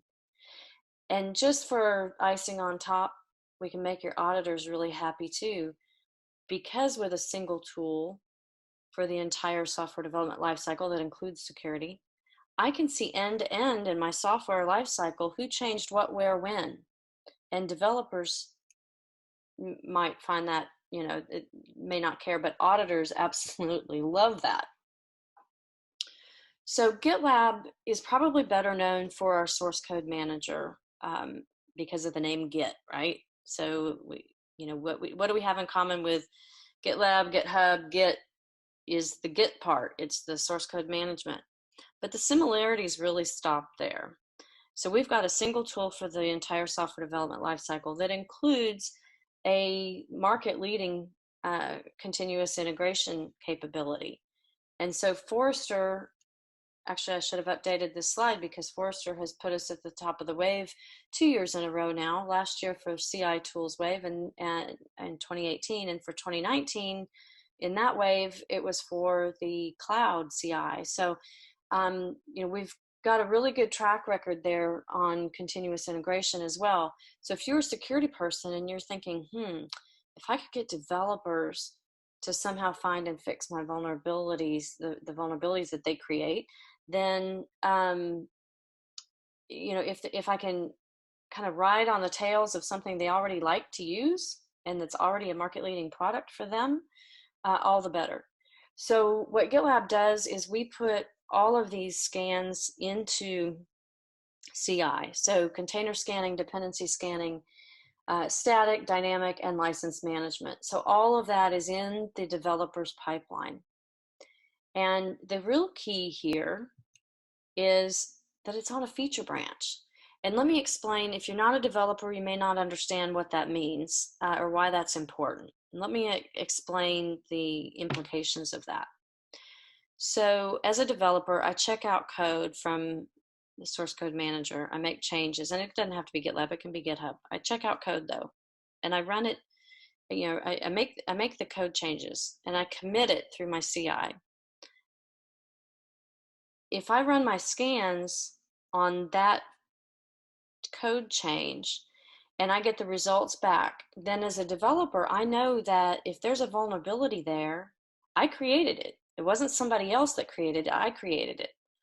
And so from an accountability standpoint, the ability to, to know that I created it, I need to fix it, I'm in my workflow, I'm iterating on my code changes right now, so perfect time to do the fix. It's so much more powerful than finding it after I've already merged it with everybody else's code, and the security team runs a scan and they find the vulnerability and they're trying to figure out who can fix this, what code did it come from, and they're trying to track back. If I do it at the feature branch, it's infinitely easier to see that cause and effect and know right where to go to fix it.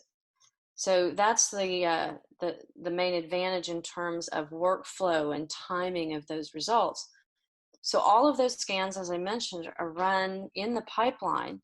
So the developer gets the results here. Now, the developer is looking iteratively at that code, and they're making changes in it, and they're testing it themselves. So, let's say I'm making some functionality changes, and I'm going to look at my review app. So again, an advantage of being part of a single tool is in my GitLab CI, GitLab automatically spins up a review app. And in that, I can do a couple things. I can look at it and see, did my changes take effect the way that I thought that they should? I can even send that URL to my users and have them take a look at it. But I can also run a dynamic scan against that because it's a real working application that reflects the changes that I just made. So that's how we're able to actually do DAST very early in the life cycle as well. So all of those scans though, DAST, SAS, dependencies, containers, all of that is done while the code is still in that individual developer's hands. Now, at that time, they can choose to, they can remediate it if they have the time, they know what to do. Why not fix it while you're there, right in their native workflow? Let's say they don't have the time. They can, with a click of a button, they can create an issue that's automatically populated. Make sure that that vulnerability work, that backlog, if you will, or technical debt doesn't get lost. And then the other thing they could do is they could dismiss it. Now, I know that usually raises the hackles of a security person. Why would I want the developers to be able to dismiss issues? Goodness, they'll just go and dismiss everything. Well, they won't actually. What we found is they're pretty judicious about it, but it doesn't go away. So they can capture their reasoning for why they dismiss the issue, but it's still there for review later. And so when this developer finishes that very iterative development process, which is their natural process, and they merge their changes back into the master branch, then the security team can look at the security dashboard at a project level, group level, instance level, and see what risk exists from the vulnerabilities that have been found across multiple developers and different projects. Now, the real advantage to this is it's integrated, and integration always wins. I can think of so many examples where integration wins. My favorite is the metaphor of the camera. Camera might be the best tool for taking pictures, and you're going to probably use that for your wedding pictures, your baby pictures, what have you. But you don't carry it around in your pocket anymore. You carry your cell phone, and the cell phones all have cameras on them, and that's what you use to take your pictures for 99% of the time. And why is that? If you think about the integration, it's shareable immediately. It's part of my social media connections. I don't have to go find something that'll read that flash drive, flash card. So there's all kinds of reasons why that simplicity has really won out there. If you look at Microsoft Office products, They weren't the first, and some people would argue they weren't the best in the market, but because once you could copy things from a Word doc into a spreadsheet cell and vice versa, whew, hallelujah, everybody's problems were solved. So, those kinds of things have tremendous value. Now, I want to show you an example of what this looks like for the individual developer. So in the developer's pipeline, this is their pipeline report. They get their security results right here. And if I expand upon that, so it says 63 new vulnerabilities, 3 that are fixed. If I look at this and I expand it, I get I can drill down into my different types of scans right here and see what vulnerabilities were found. Now, I mentioned that if I dismiss something, it doesn't go away. That's the one with the line through it. It didn't go away. It's still here. And when I look at a dashboard, I can actually toggle those to hide it. As a developer, I've dealt with it. I don't want to deal with it again. It's dealt with for the whole project. But as a security person, I'm probably going to toggle those on because I want to see what those dismissals were. But all of that information is here. And if I click onto any given vulnerability finding, I get more details. So I get links to learn more about it. From here, I can dismiss the vulnerability and create document the reason why. I can create an issue. It's all populated for me automatically. And if somebody had already created an issue, that link is also here, which is useful because maybe I want to add to it. I want to contribute some comments to it. I can do that. From a dashboard standpoint, going back to that picture of iteration, when the developer's done iterating and they check their code in, then a security person can look at the residuals. So what vulnerabilities remain? What was not fixed? So this shows in order of criticality, the ones that were not fixed. I can toggle that hide dismissed and see the ones that were dismissed. I can filter and look at particular severities, particular projects, what have you. But one of the most useful things that we've just recently added is this project security status here at the bottom. And what that is an A through F grading scale, academic grading scale, that's basically driven by the severity findings and helps me hone in on those projects that have the highest risk. One last thing to mention here is because it's built into CI, we do have the ability to do auto remediation as well. And so, in the GitLab way, we start with, we do a lot of MVC, minimal viable change. So we start small and we grow from there. So now we can detect that there is a vulnerability in your dependency or in your container. We can see that there's a more current version available and suggest that you download the patch. Where we're headed with that eventually is to be able to actually download the patch onto a separate feature branch and run that pipeline and make sure that that patch doesn't break anything. That's the greatest reason why people don't apply patches is if it was easy, everybody would do it. It's not easy, it breaks things. So let's run a pipeline for you, see if it works. If it does, great, you're done. If it doesn't, then you can roll that back, no harm, no foul. So that's how it looks, and happy to take questions from here and talk a little bit about how we can help you with your DevSecOps. Great presentation, Cindy. Really appreciate that. We have a poll question I'm going to bring up for everyone out there in the audience. It just says, have you made security scan results available to developers via? And you can just select one of the answers there, and I'll share the results of this here in just a moment.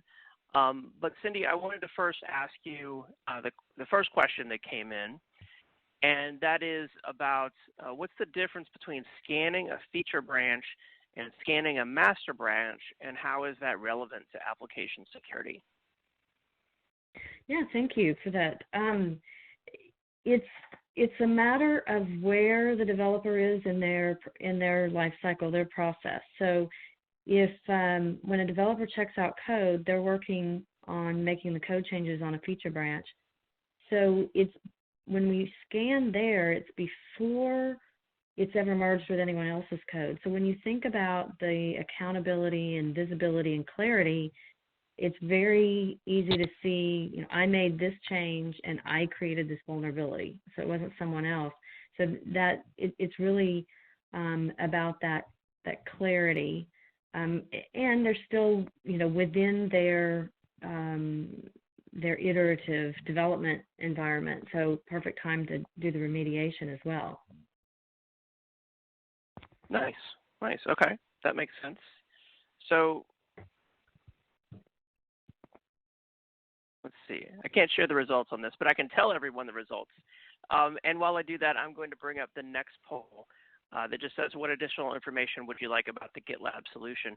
So Cindy, the results here were that 36% of people said that developers do not have access to scan results.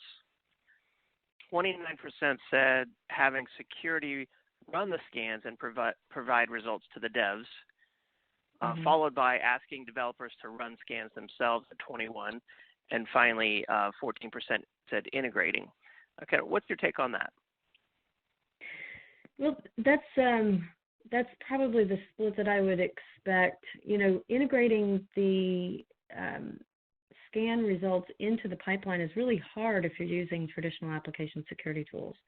Those tools were intended to scan an entire application. So they were built when, at a time, you know, pre-DevOps, when you would develop your code and everybody's changes gets mashed together into a test environment, and that's where you do all of your testing, whether it's security testing or performance or what have you.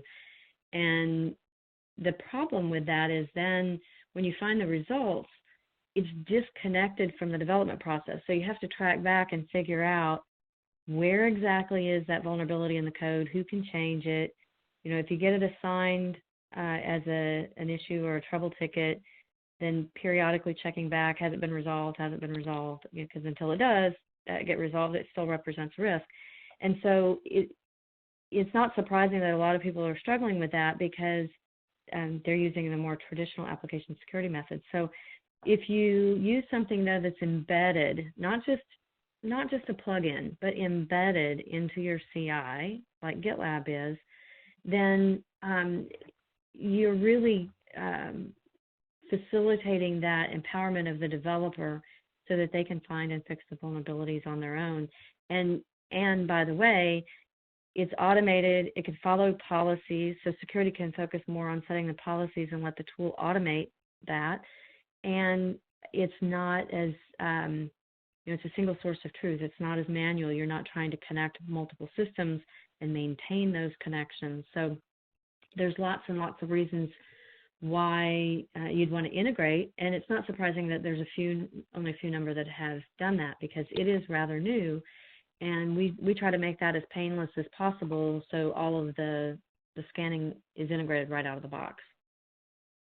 Yeah, I like that. I mean, from what I know about CI/CD pipelines is that they can be very complex and very painful to maintain sometimes and troubleshoot, and time consuming as well. So from what I'm understanding about GitLab is that it reduces that complexity and makes development groups more efficient in doing so. Am I understanding that right? Yeah, absolutely. Absolutely. Okay. And I think a key part of that is understanding the scope of what GitLab offers. One of the key questions we get is, how are you different from GitHub? Or actually, we just get a lot of confusion. You know, security people think Git is everything, right? But we started in the same place with a Git repository, but we have a CI process that's probably more akin to like an Azure DevOps. And so if you're using GitLab for your CI, whether or not you're using it for source code management, it's just super easy to add in the security scanning. Very nice. And is it true, I mean, can GitLab replace, when people have existing CI/CD pipelines made up of multiple tools, GitLab can kind of come in and just replace all of those? We can. Now, we can, but I say can because you don't have to. You know, nobody wants to do a rip and replace all at once. And so you tend to phase things in. And usually if there's an incumbent application security testing tool, you'd use them in parallel for a period of time. And you may not ever get rid of the incumbent tool completely, but you might use it less frequently or use it for special cases, kind of like, think of it as like the TSA line at the airport, right? Everybody gets a scan, but some people get pulled aside for deeper scan. And that's, kind of the what a lot of people take as an approach. Okay, that makes sense. Another question here about development groups that are working remotely. Have you seen where GitLab can help those types of groups who aren't in a physical building right now? They're distributed, working from home or whatever. Can GitLab be helpful in that situation? Oh, absolutely. I'm so glad you asked that question. So GitLab is the largest all-remote company in the world. We've got over 1,200 employees in 60 some odd countries, and we've always been remote. In fact, we've got a remote handbook out there. If you Google GitLab remote handbook, one of the, I don't want to quote which one of the major telecoms just said that they're adopting that as kind of their go forward plan for remote work. It's very helpful, but we use GitLab ourselves, and one of the things that I've heard security people concerned about with all remote work is how do you know that the right people are getting access to the code? How do you know that somebody's not interjecting a change in there that shouldn't? And that's where that transparency from end to end is so valuable, because you can see all along the software development lifecycle who changed what, where, when. And that's why auditors love us, and that's why a lot of people are very comfortable with us for that remote environment. Excellent. I like that. So is GitLab available as a SaaS offering as well as can you install it on premises? Yes, we have both. And it's not different versions of the software. We release on the 22nd of every month, and what's available for the on-premise, or we call it self-hosted version, because you could run it yourself in your cloud, or the .com version, where we manage everything for you. Those are the same code base, and on the 22nd of every month, we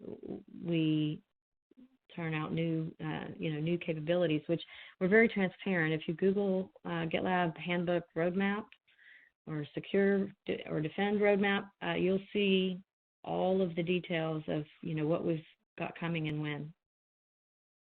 Very nice. And so, as I understand it here, there's a free edition, basically, that with some limited features that people can try out for themselves. Is that right? There is. Most of the security capabilities, though, fall into the paid tier. And in fact, most of them currently fall into the ultimate tier, which is meant more for enterprise usage. The free version is really for individual developers. And then we've got tiers in between, and as you add enterprise capabilities, then you up-level your tier there. Very nice. So if people wanted to learn more or give it a try for themselves, what do you recommend? You can get on our website about.gitlab.com, or go to if you go to gitlab.com, you can sign yourself up, and that's the actual software there. Contact your sales rep. We do offer free trials for the ultimate version so that you could try out the security pieces. And sometimes that takes longer than the standard 30 days. Happy to work with anybody on that, through your account rep. Excellent. So that ultimate edition, the gold level, is available as a free trial, so people can try out all the security goodness that you talked about in your presentation, right? Right. And thank you, Rachel, for the link. It's about.gitlab.com/free-trial, and that'll get you to it directly. Okay, I'm going to post that link actually in the questions box for the entire audience. Thank you, Cindy. It's been really great having you on the event today. today. Thank you. Thank you. And thank you to GitLab for supporting today's Security EcoCast. Thank you to Cindy for the excellent presentation. I'm going to go ahead and post that link that Cindy just mentioned in the questions box for everyone to try out. I want to get that done before we wrap up our event here. And there it is. You should see it there in the questions box. All right, excellent. With that, it's time for our final gift card announcement. We have an Amazon $500 gift card that's going to Josh Winter of Minnesota. Congratulations, Josh Winter of Minnesota. Prior to that, we awarded gift cards to Andrew Kosinuk from Colorado and Elise Baker from Tennessee. Congratulations to all of our prize winners on the event today. With that, it's time to wrap it up. Before you go, I want to remind you to check out the 10 on Tech podcast by ActualTech Media. That's over in the iTunes store. If you are a potential sponsor of an upcoming event, feel free to reach out to us at connect@actualtechmedia.com. We would love to chat about it. And we are hosting events every week at our website, events.actualtechmedia.com. You'll be redirected to that website after we wrap up the event in just a few seconds here. So make sure that you check out that. We have webinars from all different sizes and shapes and categories and topics, so all about enterprise IT, of course. But our next big event that's coming up is the Optimizing Your Virtual Infrastructure event. You'll find that event there on the website as well with some excellent sponsors. Going to be a great event. Hope to see you on that one. Thank you, everyone who attended today's Security EcoCast. I hope you learned a lot. I know I did. Have a great day. See you next time.